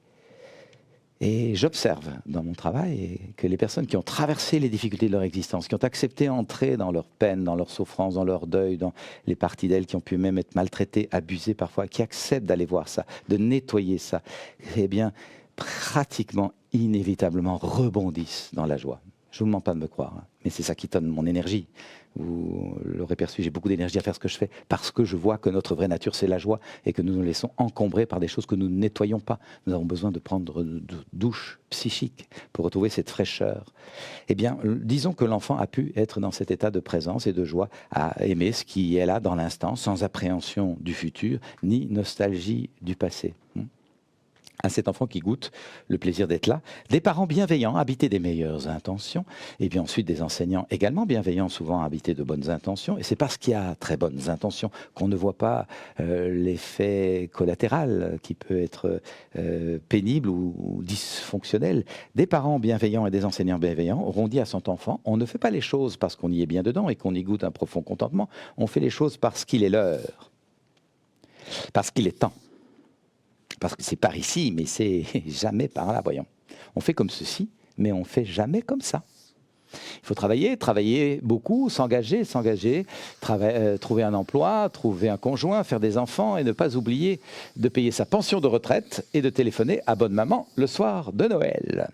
Et mine de rien, vous avez ce petit être qui était parti pour suivre son élan de vie, qui se coule dans le moule, se conforme à la norme et finit par prendre ce qu'il vit, ce qu'il pense, son système de pensée, ses habitudes, ses croyances, ouvrantes ou limitantes, sa pensée binaire ou inclusive, c'est il faut, je dois, j'ai pas le choix, ou je choisis parce que j'y tiens même si c'est pas forcément confortable. Hein. Tous ces systèmes de pensée, il les prend pour l'exercice de sa liberté sans mesurer à quel point il ou elle, bien sûr, est pris dans des enfermements. Des enfermements dans des systèmes de pensée qui ne sont pas revisités, qui ne sont pas remis en question. Et donc, il fonctionne comme ces pianos anciens dans lesquels, rappelez-vous, il y avait un carton troué qui passe à travers la machine. Et donc, il y a de la musique, les touches même s'enfoncent, parce qu'il y a une mécanique, mais il n'y a pas d'artiste. Il n'y a pas d'impro. Il n'y a pas de variation. C'est un peu ennuyeux après le deuxième, troisième carton, et parfois c'est franchement pompant, si vous me passez l'expression. Eh bien, figurez-vous que pour beaucoup de nos contemporains, la vie est un peu ennuyeuse quand elle n'est pas franchement barbante. Pourquoi ça? Mais parce qu'il y a un carton troué qui tourne comme une mécanique à travers nos systèmes de pensée. Et il n'y a pas d'artiste. Nous avons besoin d'apprendre, et c'est le sens du travail que je propose aux gens, à déchirer le carton et à retrouver l'artiste. Et à remettre de la fantaisie, de la liberté, de l'improvisation. S'il y a bien un enjeu fondamental pour nous sortir de l'ancien paradigme qui est en train de bousiller la vie et la planète, c'est l'improvisation, l'imagination, changer les façons de fonctionner, inventer du nouveau. C'est une urgence. Ce n'est pas un truc baba cool, hein. C'est une question de survie que d'apprendre à fonctionner autrement. Et donc, je vous propose de voir, avant de faire le petit exercice, que dans cette espèce de bouche de crocodile qui existe entre l'élan de vie qui va par là, ce que j'aimerais vivre profondément, et ce que je vis finalement au quotidien qui va par ici, eh bien, s'engouffrent tous les mécanismes compensatoires. Les mécanismes compensatoires. Facile d'accès dans une société de consommation. Je ne suis pas heureux au travail, je ne fais pas un boulot que j'aime, je ne sais pas me remettre en question, je n'ai pas reçu les clés dans mon écolage, dans mes apprentissages de la remise en question, je ne sais pas que je pourrais m'asseoir avec un peu de discernement pour sentir par où j'ai envie d'aller et quitter ce que j'aime pas, je ne sais pas tout ça. Alors le soir, je prends une petite bière, ça me détend. Je prends 2 petites bières, ça me détend bien. Je prends tout un bac de bière, je suis bien détendu, figurez-vous. Facile d'accès, la compensation. Ça se joue aussi avec des médicaments. Je suis tendu, angoissé. Qu'est-ce qui va arriver? Le risque d'effondrement, la biodiversité, catastrophe, au secours, une petite pilule, je dors mieux. 2 petites pilules, je dors très bien. Le week-end, toute la boîte de pilules, j'y passe les 48 heures. Mécanisme compensatoire. Et il y a des mécanismes plus socialement admis. Le work-alcoolisme dit bien, le mot le dit. Je vais de choses à faire en choses à faire, en courant comme un fou ou comme une folle. Et je suis au bord du burn-out, mais je ne veux pas le voir. Tous les signaux sont là sur mon tableau de bord intérieur. On va travailler ce tableau de bord tout de suite. Mais j'écoute rien. Je fonce. Le nez dans le guidon. Et c'est pas un petit phénomène. 30% de la population en France et en Belgique sous médoc pour tenter de survivre. C'est quand même un enjeu sanitaire, ça. Ça, c'est la véritable épidémie. La déconnexion de soi est la véritable épidémie. Et ainsi, nous avons ensemble co-créé une société dans laquelle nous avons plus appris à compenser notre mal-être qu'à nourrir notre bien-être profond, stable et contagieux, généreux, rayonnant, soucieux des autres, entraînant pour les autres. Compenser le mal-être, nous savons faire. Nourrir le bien-être intime, qui n'est pas donc dépendant des objets, ni de la consommation, ni des choses qu'on fait, et en tout cas pas des écrans, mais un état de paix intime, ça, nous ne savons pas bien faire. Et donc nous compensons, dans une course souvent éperdue. Alors comment est-ce qu'on sort de ça? Je ne veux pas vous laisser sur ce dessin tragique, dans cette tension que soit nous vivons par la compensation, je viens de le dire, mais que pas mal de jeunes ne supportent pas. Pas mal de jeunes ne supportent pas et débarquent sur cette planète en disant mais quel est ce monde de fous que l'on nous livre? C'est complètement dingue. Moi, mon élan de vie vers la beauté, la générosité, le partage, le respect de la nature, le respect de la terre, des rapports équitables, et c'est pas ce que je vois que l'on me livre. C'est trop dur. Et donc, je repars d'où je viens. Beaucoup de suicides de jeunes et de jeunes de plus en plus jeunes, de même d'enfants, ont trait à cette incapacité à faire face à la brutalité du monde que nous avons créé par rapport à nos élans de vie profonds. Et j'ai beaucoup rencontré ça en m'occupant de gamins de la rue et puis comme thérapeute également. Nous avons donc besoin d'apprendre à sortir de ça. Et comment est-ce qu'on sort de ça? En apprenant à discerner ce qui se passe en soi, la chaise de l'intériorité. J'apprends à me remettre en question, je m'observe régulièrement. Pourquoi je pense comme ceci? Pourquoi je ne penserais pas comme ça? Pourquoi j'ai cette croyance-là? Elle a peut-être un effet bénéfique, mais elle a aussi un effet maléfique. Comment je pourrais en changer? Pourquoi je me plombe avec des il faut, je dois? Pourquoi je ne travaillerais pas grâce à la communication non violente? Je choisis, parce que j'y tiens, même si ce n'est pas confortable. Et j'accepte les inconforts, parce que ça me permet ceci ou ça. Travailler le discernement. Il n'y a rien qu'on fasse parce qu'il faut. On fait les choses parce qu'on y trouve un bénéfice et il y a des inconforts à la clé, on est bien d'accord. Mais ne mélangeons pas. C'est pas parce qu'il y a des inconforts que c'est pas un choix. Et inversement, c'est pas parce que ce serait un choix que c'est tout confort. Nous avons besoin d'apprendre à discerner petit à petit, pour pouvoir réaligner notre vie. Je dis bien petit à petit, réaligner notre vie sur notre élan de vie, un cheminement qui nous ramène petit à petit à notre élan de vie, rien de magique là-dedans. Et c'est cette courbe verte que nous allons tenter d'explorer, en tout cas d'enclencher, en nous posant une petite question toute simple, que je viens d'évoquer. Comment ça va? Nous la posons des dizaines de fois par jour à toutes sortes d'autres humains que nous. Comment ça va? Comment tu vas? La plupart du temps, sans trop écouter la question, c'est plutôt une sorte de formule de courtoisie pour entrer vite dans les choses à faire et pas trop dans la qualité d'être. Et là, ce matin, je vous propose de la poser à vous-même. Et dans l'exercice, il y aura quelques moments de silence qui sont peut-être assez inhabituels quand on est comme ça à distance. Ça se vit mieux dans une salle où on est ensemble dans un moment de silence. Mais voilà, je propose de vivre avec ce contexte-là. Je vous propose un petit moment de silence pour vous écouter intimement. Si vous vous posez à vous, le premier humain dont vous avez la charge, vous-même, comment tu vas toi là-dedans? Comment tu te sens?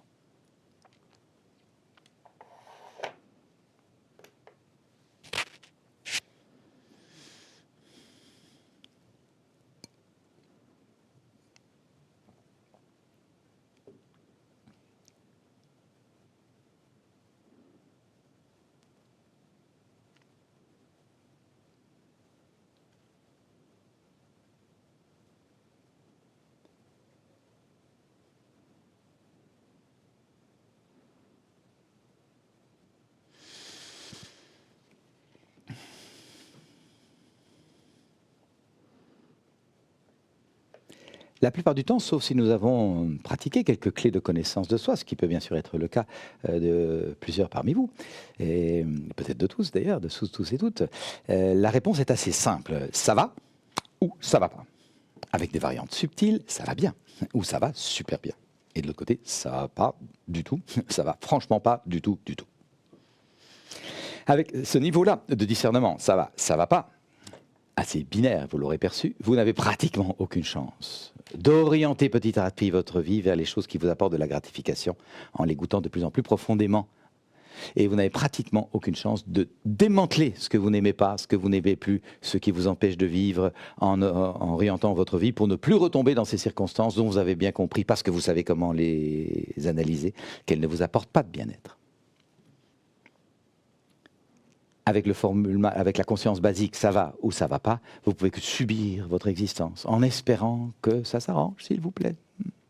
Mais sans imaginer que vous détenez en vous les manettes, le guidon, le volant, pour orienter votre vie petit à petit, petit à petit. Je dis bien petit à petit, c'est rien de magique, hein, c'est de nouveau du jardinage, c'est des processus, hein, c'est pas un machin bisounours, c'est de la discipline, mais ça se pratique, comme l'apprentissage du foot, des maths ou d'une langue étrangère. Hein. Petit à petit, orienter votre vie vers ce que vous aimez en quittant ce que vous n'aimez pas. La plupart de nos contemporains ne savent pas ça.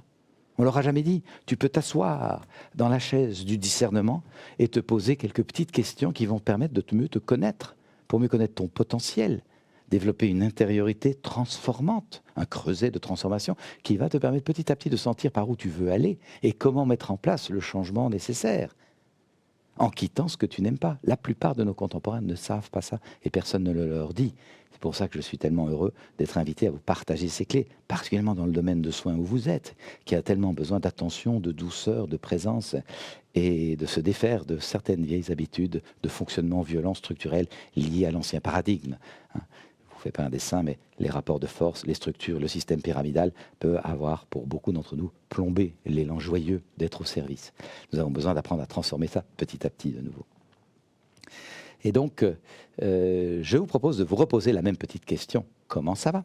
Avec 2 clés de discernement plus fines qui sont particulièrement proposées, affinées par la communication non violente. La première clé, c'est que nous ne pouvons pas ne pas ressentir. Nous ressentons tout le temps. Nous sommes des êtres de ressenti par nature. Nous sommes un cœur qui bat, qui pulse. C'est parce qu'il y a du ressenti qu'il y a de l'imagination, de l'intuition et donc de la capacité à créer, à faire des choses différentes. S'il n'y avait pas de ressenti, nous serions des fourmis qui tournent dans le même système. Rappelez-vous Václavic, le père de l'analyse systémique, et qui disait une des lois des systèmes, c'est si tu fais ce que tu as toujours fait, tu obtiens ce que tu as toujours obtenu. Ben, les fourmis obtiennent ce qu'elles ont toujours obtenu parce qu'elles ne se remettent pas en question. Elles n'ont pas la capacité à discerner et à ressentir et à envisager du nouveau. Nous avons cette capacité, c'est extraordinaire. Nous ressentons par nature. C'est fabuleux. Toutefois, sur cette nature, il s'est coulé une culture de non-ressenti, une culture de prétention à tout résoudre par la raison, par l'esprit logico-mathématique, l'intelligence logico-mathématique, qui n'est qu'un des 10 à 12, selon les chercheurs, canaux d'intelligence. Hein. C'est celui-là qui a été surdéveloppé dans nos cultures et qui commande tout le bazar. Alors, on réduit ce qu'on ressent.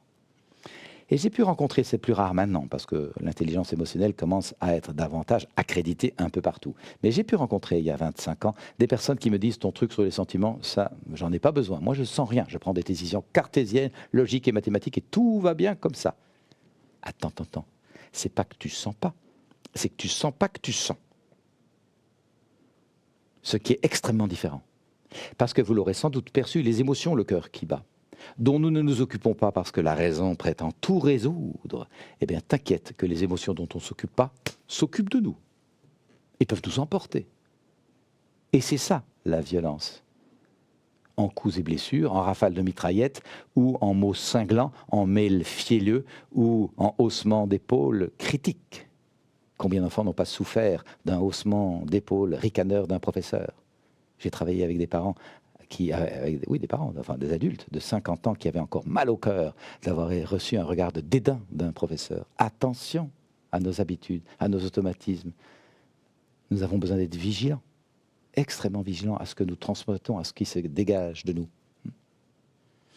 Donc nous ne pouvons pas ne pas ressentir, nous ressentons tout le temps et nous avons besoin d'être vigilants à bien accueillir les sentiments. Quand la tristesse est là, je l'écoute. Viens là la tristesse, t'es pas la partie la plus comique de mon être, mais je sais que si je t'écoute pas, tu risques de me plomber et je vais te tirer à vie comme une vieille casserole derrière moi. J'ai pas envie de ça. Je t'écoute. Il y a évidemment un message. C'est quoi le message? Ah, j'ai du mal à tourner les pages, je devrais apprendre à tourner les pages. Bah oui, c'est vrai, j'aime pas trop ça. J'ai du mal à faire les deuils. Bah oui, je déteste faire les deuils, je voudrais garder tout avec moi. Ah, c'est ça que tu viens me dire, tu as besoin d'apprendre à faire les deuils. La tristesse n'est pas là par hasard, elle m'apporte des informations essentielles pour m'aligner sur mon fil rouge et continuer à être dans une joyeuse expansion de moi-même au service de la vie communautaire. Mais si je me laisse plomber par elle parce que je l'écoute pas, alors je ne suis pas un citoyen très très comique. Intériorité citoyenne. Et quand j'ai écouté la tristesse, vient la colère. Qui dira qu'on va faire une vie d'homme ou de femme sans connaître la colère? Ben, je l'écoute. Elle fait partie de moi. Viens là, la colère. T'es pas non plus une partie très comique de mon être, mais t'es très puissante. Si je t'écoute pas, tu pourrais m'emporter ou me plomber vraiment définitivement. C'est quoi le message? J'ai mis la barre trop haute et je râle contre tout le monde. Ah, j'ai besoin d'être plus réaliste. Ah oui, c'est ça. Je voudrais que tout le monde me comprenne comme moi je me comprends. Et j'ai besoin d'accepter que tout le monde ne me comprend pas. Ah, d'accord, ok. J'ai besoin d'écouter la colère. Elle n'est pas là par hasard. Et là, de nouveau, je ne vous demande pas de me croire, mais 90%, 90% des colères qui partent contre les autres, l'extérieur, nous ramènent à nous-mêmes, à l'endroit où nous avons le pouvoir de changer les choses.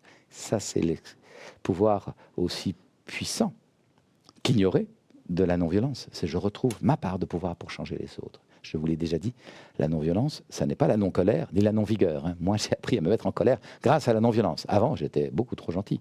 Je n'étais pas en colère. J'étais juste un peu triste ou découragé, mais ça allait s'arranger. Je maquillais le truc. Maintenant, je sais comment faire des colères très claires et transformantes. Donc, pas accusatrices, mais au service. Des colères qui sont au service pour bouger les choses. La plupart du temps, quand quelqu'un est en colère dans un groupe, c'est qu'il y a quelque chose qui a besoin d'être mis à la surface pour que le groupe aille mieux. Eh bien, mettons ça au service. Et donc, il ne s'agit pas d'accuser quelqu'un, mais de formuler une frustration d'une manière encourageante. Ça s'apprend. Première clé de conscience, je ne peux pas ne pas ressentir, je ressens tout le temps. J'ai juste besoin d'être attentif à mon ressenti et de développer mon vocabulaire. Dans les formations de communication non violente, nous indiquons qu'il y a plus de 150 sentiments agréables et 150 sentiments désagréables. Ça fait beaucoup de vocabulaire précieux pour se piloter. On va voir comment. Deuxième clé de conscience que je vous propose de partager, c'est que tous les sentiments sont bienvenus. Contrairement à une appellation qui prévaut, à une catégorie qui prévaut beaucoup dans notre culture, il n'y a pas de sentiments négatifs. Il n'y a pas de sentiments négatifs. Tous les sentiments nous parlent de nous et de nos besoins. Et donc, ils sont précieux pour nous piloter, pour nous guider. Lorsque je suis dans cette pensée binaire, sentiment positif ou sentiment négatif, invariablement, il y a une tendance à ne pas vouloir voir le négatif, la colère, la tristesse, le désarroi, l'impuissance, la frustration, la solitude, je veux pas voir, tout va bien, tout va bien.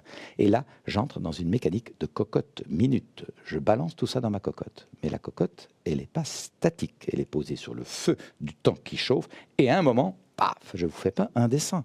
Ça pète. Parce que je n'ai pas appris à écouter et à nommer ce qui se passe en moi à temps et dans la bonne mesure.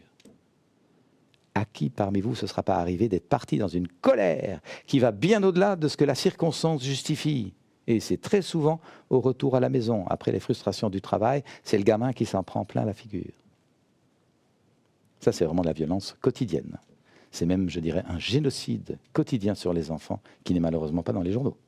On ne parle pas de l'abus de puissance des parents sur les enfants servant de poubelle à frustration, parce que les parents n'ont pas appris à gérer ce qui se passe en eux, dans le travail, et à prendre un sas de transition, une douche psychique pour clarifier les besoins qui ont trait au travail et les besoins qui ont trait à la maison, et rentrer dans un état de disponibilité permettant d'accueillir la vitalité des enfants.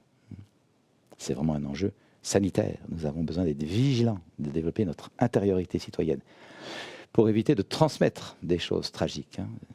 L'enfant qui encode, tiens, j'ai rien à voir avec la colère de mon parent, mais il m'en fout plein la figure, il me reproche, il me critique, il me parle sur un ton agressif. Ah bon, quand on a un rapport de pouvoir, on peut en abuser. Ah bien, j'encode et je reproduirai. Et on entretient la tragédie. Vous voulez ça, vous? Moi pas. Le parent qui, à l'inverse, a pris sa douche psychique, a réalisé, je suis frustré à cause de ça, je suis agacé à cause de ça, j'ai besoin de ceci ou de ça, je m'occupe de ça demain. Et par ailleurs, j'ai besoin de prendre soin de mes enfants. Ah, j'ai envie d'être proche, détendu et confiant avec eux. Donc je vais marcher 5 minutes pour me détendre un peu. J'accueille la partie de moi qui aimerait faire son yoga, mais qui n'en a pas le temps. Mais je l'accueille.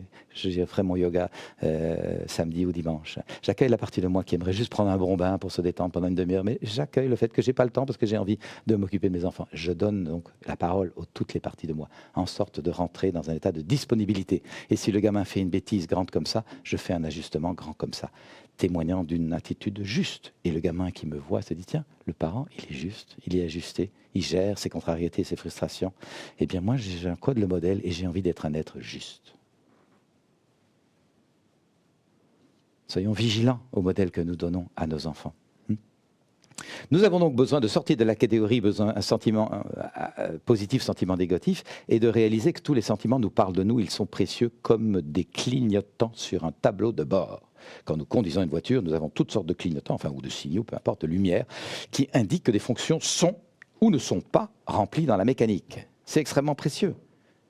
Vous sortez du boulot 6, 7, 8 heures le soir, pressé de retrouver vos chers petits à la maison, et tout d'un coup, un clignotant vous dit « tu as besoin d'essence, tu es sur la réserve, tu n'en as plus que pour 20 km ». Vous allez juger ça négatif? Ah non, je m'en fous. Mauvais clignotant, ça je m'en occupe pas. Bah, vous allez tomber en panne, comme un idiot ou une idiote. Vous aviez un super clignotant qui vous dit que tu as un besoin en creux, un manque, il est temps que tu t'en occupes, sinon c'est la panne. Et vous l'écoutez pas. Qui va dire que c'est négatif d'avoir un clignotant qui indique qu'il y a un besoin en creux? C'est drôlement pertinent, c'est bien fait une bagnole. Eh bien nous sommes encore mieux faits que ça. Nous avons des sentiments qui indiquent que les besoins sont remplis, sont nourris, et que c'est par là que la vie a du sens et qu'on a envie d'entretenir ça. Ça aimante notre boussole, et nous avons d'autres clignotants qui nous disent attention, tu as des besoins qui sont en creux, et il est temps que tu t'en occupes avant la panne.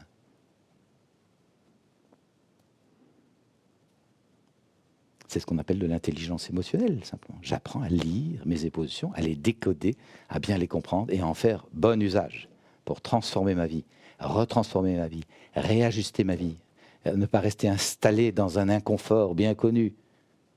Un confort bien connu, hein, quel mérite d'être bien connu. Mais à m'enhardir, à aller voir un nouveau confort, peut-être encore inconnu, mais à changer. Il est plus que temps que nous mettions ces processus de changement en nous, en route. Alors, je vous propose de nous reposer la même petite question. Comment ça va? Fort de ces deux clés. Je ne peux pas ne pas ressentir, et tout ce que je ressens est bienvenu, puisque ça me parle de moi. Mes sentiments agréables parlent de besoins qui sont nourris, mes sentiments désagréables parlent de besoins qui sont en creux et en manque, et donc dont j'ai besoin de prendre soin. Et je vous proposais de commencer l'exercice d'abord en écoutant les sentiments agréables qui vous habitent. Prenez 2 minutes de présence à vous. Ça va peut-être être un peu bizarre d'être 2 minutes en silence devant nos écrans comme ça, mais on va le vivre. 2 minutes de présence pour vous écouter profondément dans les sentiments agréables qui vous habitent ce matin et les besoins qui sont nourris en vous. Et je vous propose de ne pas mélanger les vrais besoins humains fondamentaux avec ce que nous appelons dans le jargon de la CNV, la communication non violente, les stratégies de mise en place de nos besoins, les moyens pratiques de les incarner. Et je vous donne un exemple simple, personne n'a besoin de fumer une cigarette. Ça n'est pas un besoin fondamental de l'humain. Mais tout le monde a besoin de prendre du temps pour soi, de se recueillir un moment, de se mettre un petit peu à l'écart et de s'isoler pour rester un peu avec soi. Et certains aiment bien faire ça avec une cigarette. D'autres vont faire une petite marche. D'autres vont s'asseoir sur un banc pour méditer un petit peu, etc. Donc le besoin est très différent de la mise en place de la stratégie. Ne mélangeons pas tout. Et donc je vous propose de prendre 2 minutes pour écouter les sentiments agréables et les besoins satisfaits en tentant d'en identifier au moins 4 ou 5. 4-5 sentiments, 4-5 besoins. 2 minutes si vous voulez bien.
Voilà pour les 2 minutes d'écoute des sentiments agréables et des besoins qui sont nourris en vous. On s'occupera du désagréable juste après.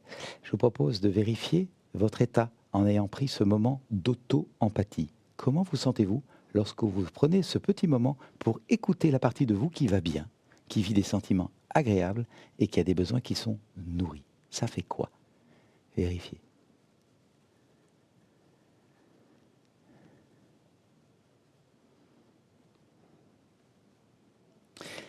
Il pourrait se faire que certaines se disent « mais moi j'ai rien d'agréable à vivre là pour le moment, hein, c'est la catastrophe dans ma vie, il n'y a vraiment aucune raison d'avoir du plaisir ou de la joie, encore moins de la joie ou de la paix, aucun besoin satisfait ». Il pourrait se faire.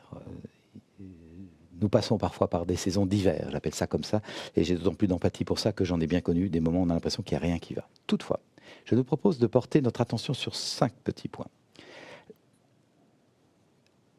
Si vous êtes là devant cet écran, figurez-vous, c'est parce que vous vous êtes réveillé ce matin.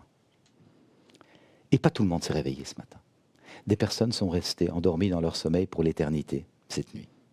Vous êtes réveillé ce matin. Avec un peu de chance, la plupart des personnes parmi vous, peut-être certaines vivent un handicap ou sont pour l'instant malades et alitées, la plupart du temps, la plupart d'entre vous, vous vous serez levé toute seule, tout seul.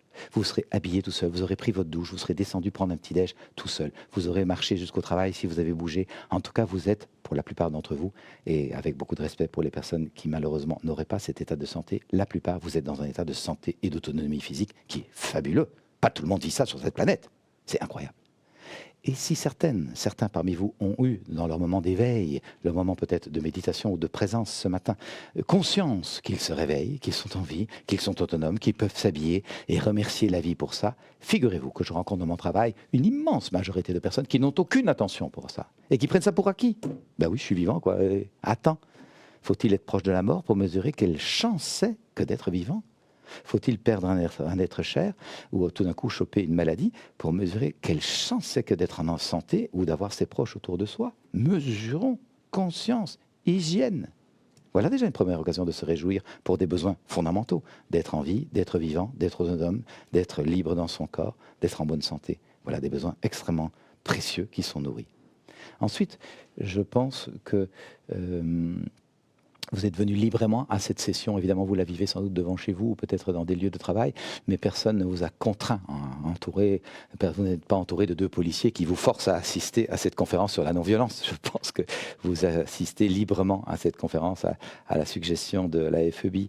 Hein, et c'est extraordinaire. Et si certainement il y a des personnes parmi vous qui disent, mais au fond, je peux suivre un cours de non-violence ce matin, je suis libre, je peux adhérer, je peux m'y rendre, je peux aller. C'est incroyable et particulièrement pour vous, mesdames, vos sœurs sur la planète ne sont pas forcément aussi libres que vous.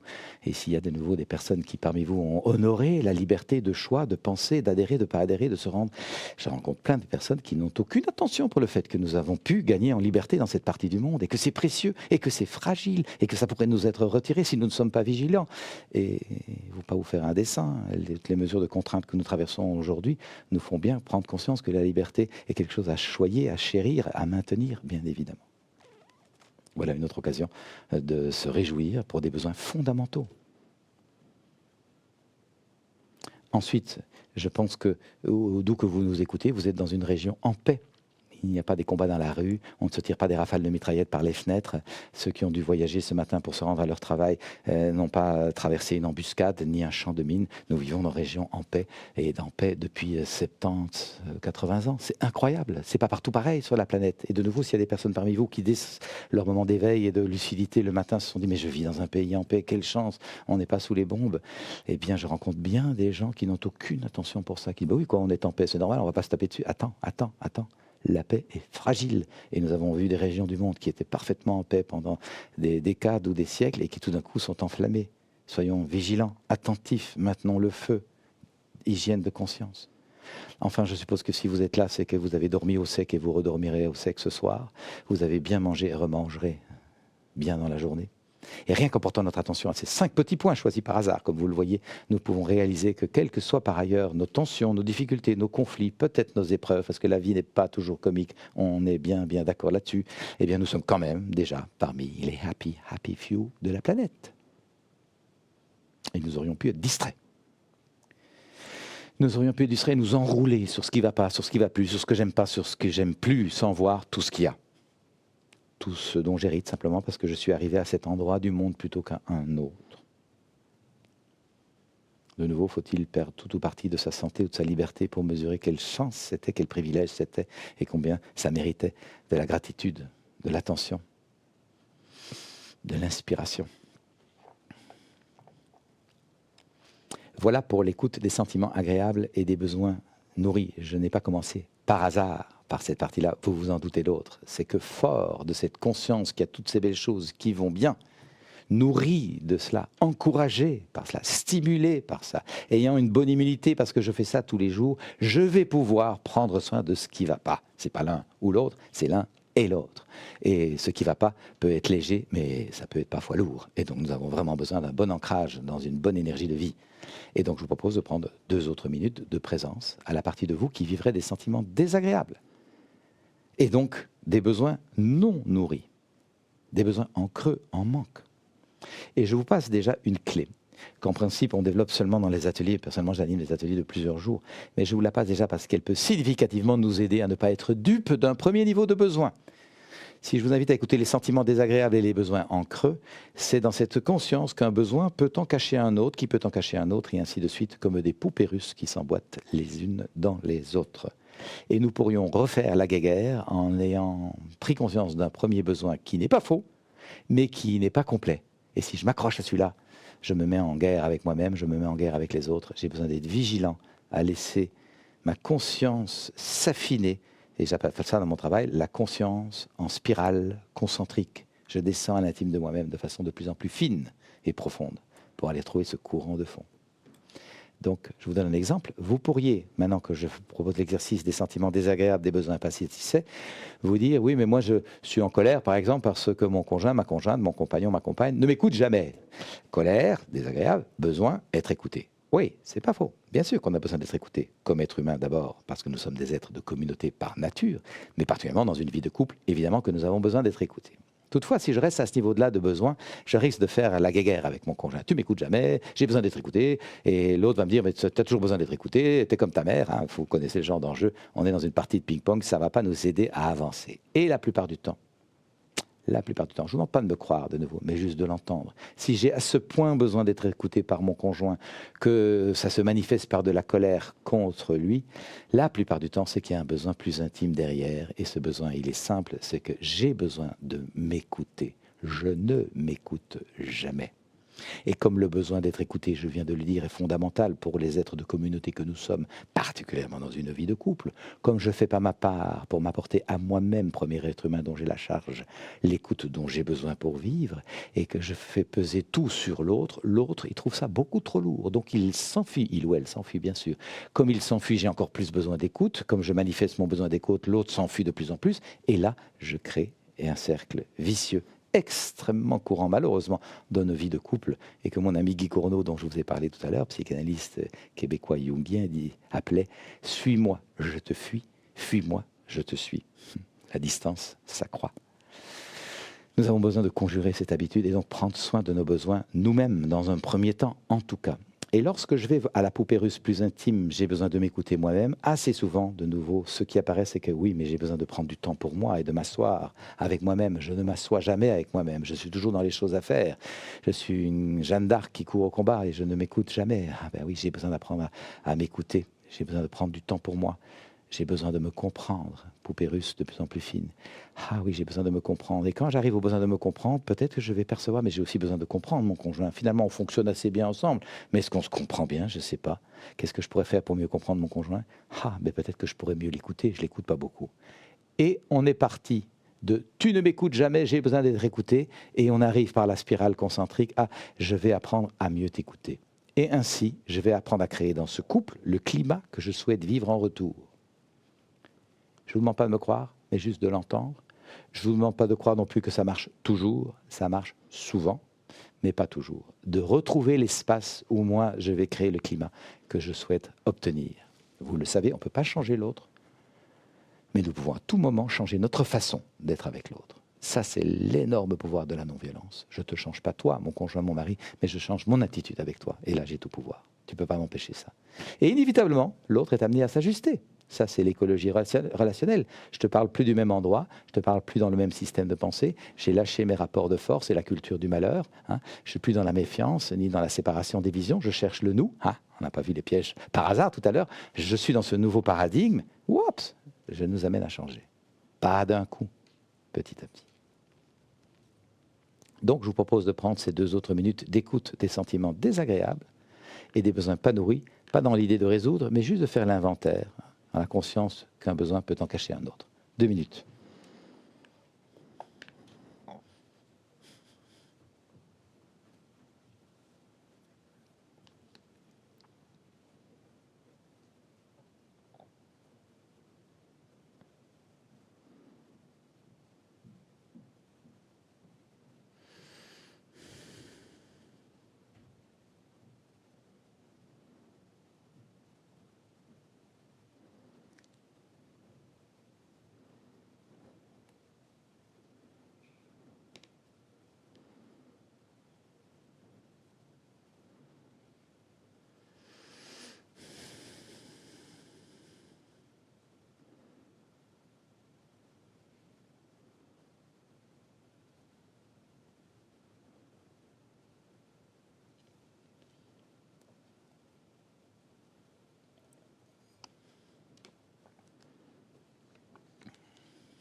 Voilà pour les 2 minutes d'écoute des sentiments désagréables et des besoins qui ne sont pas nourris en nous.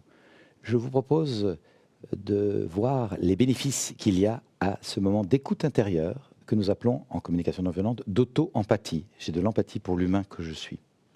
Et je vous propose d'en voir les bénéfices dans cette conscience que ce sera difficile d'avoir de l'empathie pour l'autre si je n'ai pas appris à en avoir pour moi. Si je ne sais pas me poser régulièrement cette petite question comme une hygiène de conscience. Comment ça va? Comment tu te sens? Qu'est-ce qui va bien? Vers quoi tu tends? Quels sont tes rêves? Qu'est-ce qui se réalise d'heureux pour toi pour le moment? Qu'est-ce qui te peine? Qu'est-ce qui te chagrine? Qu'est-ce que tu aimerais apprendre à quitter ou à transformer? Si je n'ai pas ce discernement affiné par une pratique régulière, j'aurai du mal évidemment à être rapidement proche de l'autre. Je vais être encombré par les émotions de l'autre puisque je suis encombré par les miennes que je n'ai pas appris à différencier. Donc, voyons les bénéfices de l'écoute des sentiments agréables et des besoins satisfaits, la première partie de l'exercice. Le premier bénéfice, c'est d'élargir le spectre du discernement. Je commence par ce qui va bien. Et je ne lésine pas à nommer tout ce qui va bien dans ma vie, parce qu'il y a bien plus de choses qui vont bien la plupart du temps que de choses qui ne vont pas bien. Comme je pense que vous aurez pu le réaliser quand je vous ai rappelé les 5 petits points, qui sont juste un point de départ. Et ça, cet exercice est une hygiène pour conjurer la culture du malheur, le premier piège que nous avons vu tout à l'heure. Je ne tombe plus dans le premier piège à me lamenter dès le matin parce qu'il fait mauvais, parce que les nouvelles sont tragiques, parce qu'il y a des embouteillages sur la route, parce que le gouvernement a pris telle mesure. Non, non, non, non, non, non, non. Hygiène de conscience, je commence par ce qui va bien. Comme on se prend un thé le matin ou peut-être un café, on se prend des vitamines, on mange de façon saine, on essaye de manger proche de la vie, local si possible, souvent bio si on a la possibilité d'être proche de ces produits pour avoir une bonne santé physique et nourrir une bonne immunité qui nous permet de traverser les difficultés et les épreuves sur le plan physique. Et bien sur le plan psychique, notre être a les mêmes besoins et j'y suis vigilant. Hygiène. Deuxième bénéfice de cet alignement sur moi-même, c'est que si je fréquente régulièrement des choses qui vont bien, qui sont belles et bonnes, s'installe en moi, s'installe instaure en moi de plus en plus un climat d'une qualité qui est très décriée dans notre culture cynique et qui s'appelle la gratitude. Et la gratitude, l'état de gratitude ou les sentiments de gratitude qui nourrissent l'état de gratitude, c'est tout sauf bisounours ce truc-là. La gratitude, c'est la vitamine de la relation à soi, à la vie, aux autres évidemment.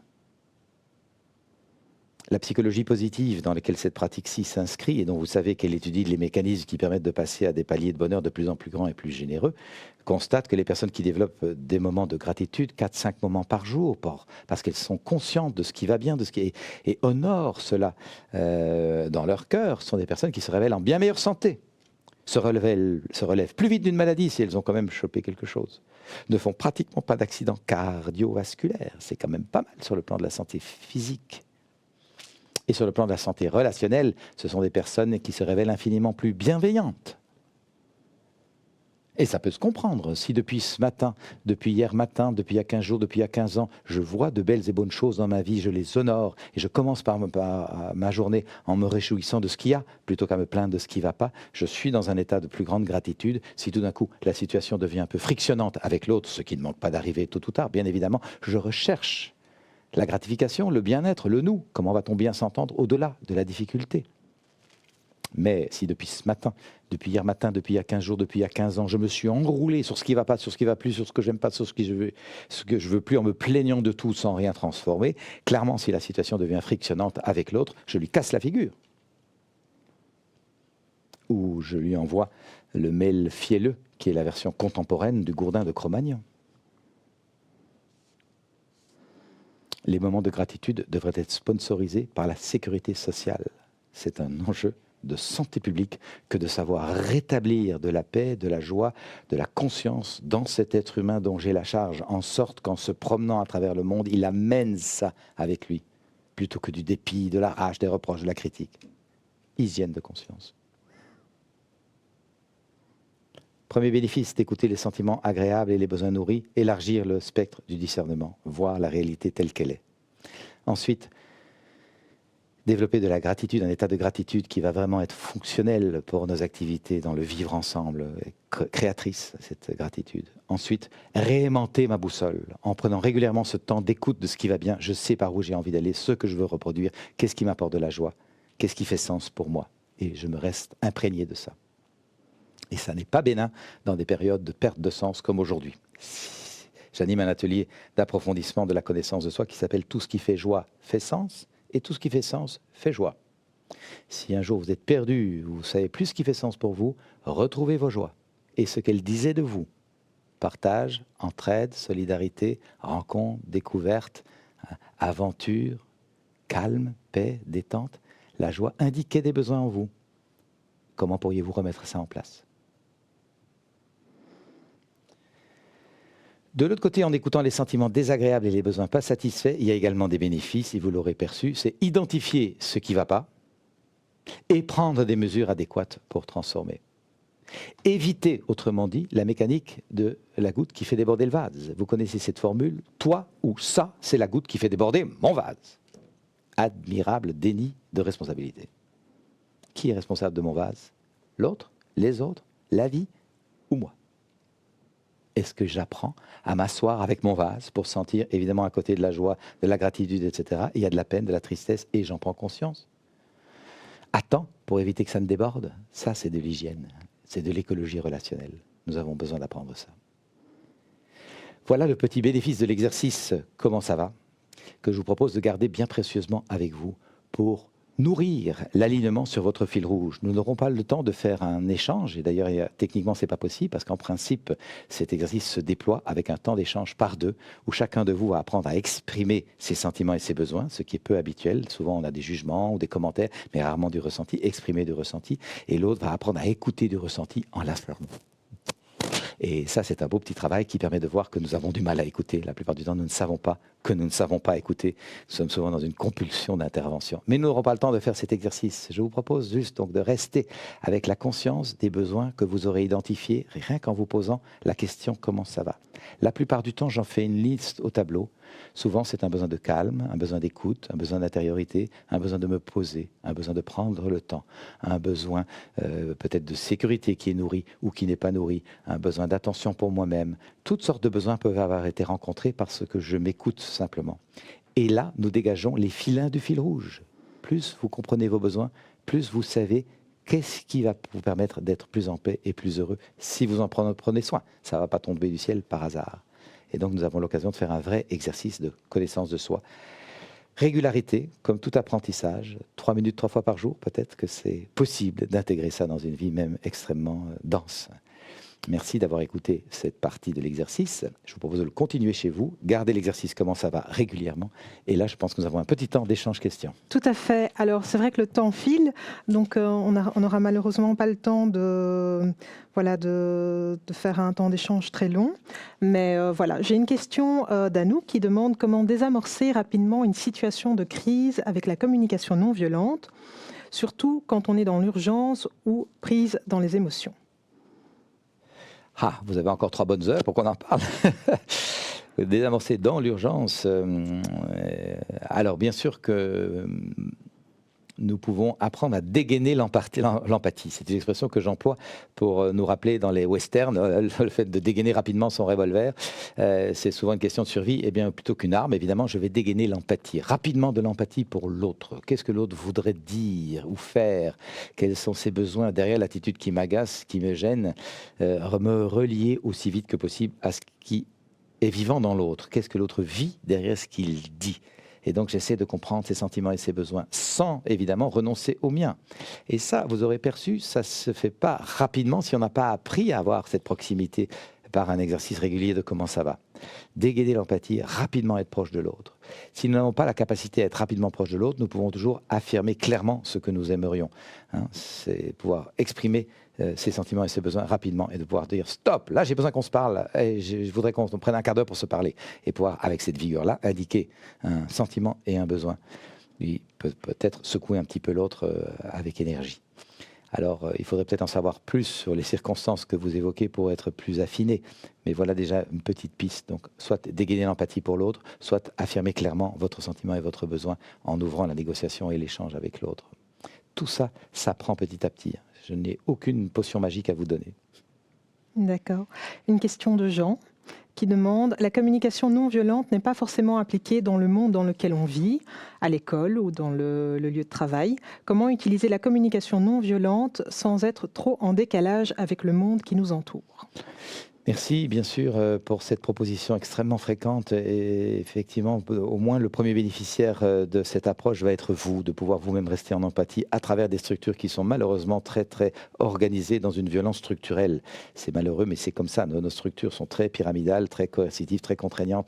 Nous avons donc besoin dans la perspective de travailler à changer ces structures. Mais pour survivre dans ces structures en attendant, dans la mesure où c'est possible pour vous, d'avoir de l'auto-empathie pour vous, pour ce que vous aimeriez, comment vous envisageriez les choses, pour au moins pouvoir rester en paix et ne pas en faire un burn-out, d'être dans un univers qui n'est pas forcément non violent. Au moins garder de l'empathie pour vous. Et petit à petit, développer des rapports empathiques avec les autres humains. Vous pouvez faire de la non-violence clandestine. Il n'est pas besoin d'afficher « je fais de la non-violence » et vous n'avez pas besoin non plus de mettre 3 fois le mot sentiment et besoin dans les phrases pour pratiquer la communication non-violente. Nous pouvons retrouver le langage de tous les jours en étant proche d'un parler habituel qui ne rend pas suspect. Si vous dites à quelqu'un comment tu te sens et quel serait ton besoin, la personne va dire c'est quoi là, tu fais ton psy à 5 balles, ça m'agace un peu. Donc évitez ce genre de langage. Nous apprenons dans les séminaires, dans les ateliers, une certaine rigueur dans la façon d'organiser sa pensée. C'est pour se défaire de l'habitude automatique de juger, critiquer, reprocher, rentrer en action-réaction. On veut se défaire de ça, on veut désapprendre. Et donc on réapprend autrement. Mais nous pouvons apprendre avec des mots de tous les jours. Et ça rend la chose plus fluide. Très bien, merci. Alors, on va malheureusement clôturer cette séance parce que c'est vrai que le temps file et nous arrivons bientôt à la fin de ce webinaire. Mais voilà, avant de clôturer, voilà, nous avons eu beaucoup de messages de personnes qui se sont reconnues aujourd'hui dans votre discours et qui sont très reconnaissantes pour cette belle intervention. Voilà, on tenait à vous le communiquer. Merci beaucoup. Voilà. Alors, Thomas, merci en tout cas pour ces 2 heures. Pour les participants, si vous souhaitez approfondir la thématique de la communication non violente à travers un atelier un peu plus participatif, c'est vrai qu'ici c'était peut-être un peu plus théorique, nous vous invitons à cliquer donc sur le petit message qui apparaît sur votre écran. Et donc, nous vous recontacterons ultérieurement pour mettre quelque chose en place. Voilà. Merci d'avoir nourri cette rencontre avec vos questions, votre participation. Si vous souhaitez en savoir plus sur la communication non violente et sur Thomas Dansbourg, des séminaires sont disponibles sur son site également. Donc, c'est www.thomasdansbourg.com. Et donc Thomas, vous avez dernièrement publié aux éditions de l'Homme « Notre façon d'être adulte fait-elle sens et envie pour les jeunes ?» Vous en avez un petit peu parlé en début de webinaire. Et donc dans ce livre, vous posez la question de savoir si en nous voyant vivre nos vies d'adultes, les jeunes nous prennent pour des modèles ou si au final, ils nous prennent pour des fous et ne souhaitent pas devenir adultes et rester dans un sens des adolescents à vie. Perpétuel. Donc en d'autres termes, sommes-nous inspirants pour eux? Est-ce que vous pourriez nous en dire un peu plus? Je vous propose de nous asseoir régulièrement pour vérifier quels sont nos rêves, quelles sont nos valeurs, vers quoi nous tendons, qu'est-ce qui nous donne le goût de vivre, qu'est-ce qui nous a donné le goût de nous lancer dans notre carrière. Là, vous êtes beaucoup des soignants. Qu'est-ce qui vous a mobilisé? Quel est le feu sacré? Est-ce que le feu est toujours là, bien vivant? Ou est-ce que peut-être pour certaines, c'est en cendre dans cette voie-là et vous auriez peut-être envie de faire autre chose, de mettre votre énergie, votre talent à autre chose? Nous avons besoin de réorienter notre vie. J'ai fait, vous le savez, un premier métier d'avocat. Ça correspondait en partie à mon élan de vie, mais à un moment j'ai eu besoin de me réorienter pour mettre mon énergie, ma vitalité, mes talents au service du monde, et tous ces talents étaient en jachère et en attente. Alors ne laissez pas vos talents en jachère, ne laissez pas votre sensibilité à l'ombre, tout ça le monde en a archi besoin, et donc je vous encourage à se sentir de plus en plus vers où vous avez envie d'aller, qu'est-ce qui vous inspire, et j'ai confiance que plus vous serez inspiré, plus vous serez inspirant, et plus donc les jeunes, si vous avez des jeunes autour de vous, seront stimulés par votre façon de traverser particulièrement cette période de tension. On sent bien qu'un vieux monde s'en va et il y a une atmosphère assez mortifère parce que le vieux monde s'en va et le nouveau monde est en train d'apparaître.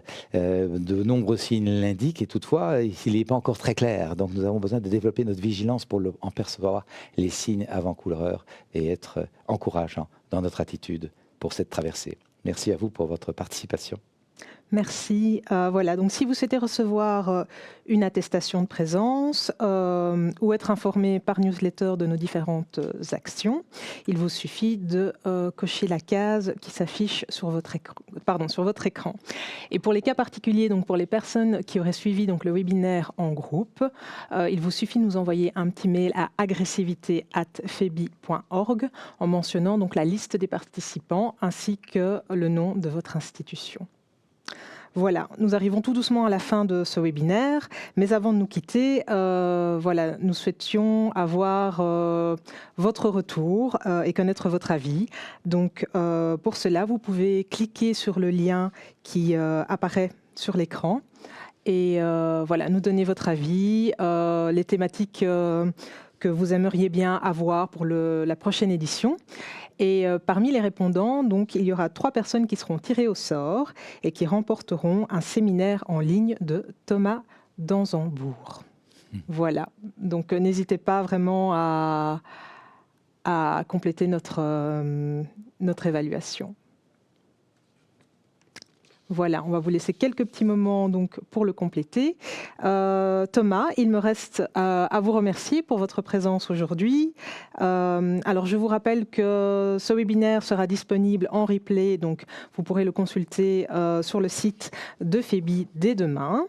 Et n'hésitez pas à vous rendre sur le site de FEBI également, de consulter nos actions, nos catalogues de formation. Nous avons des formations courtes de 1 ou 2 jours sur la thématique de la communication, si vous souhaitez un petit peu approfondir cette thématique. Et voilà, au nom de l'équipe, je vous remercie d'avoir répondu positivement à notre invitation. Et on espère vous revoir lors d'un prochain webinaire.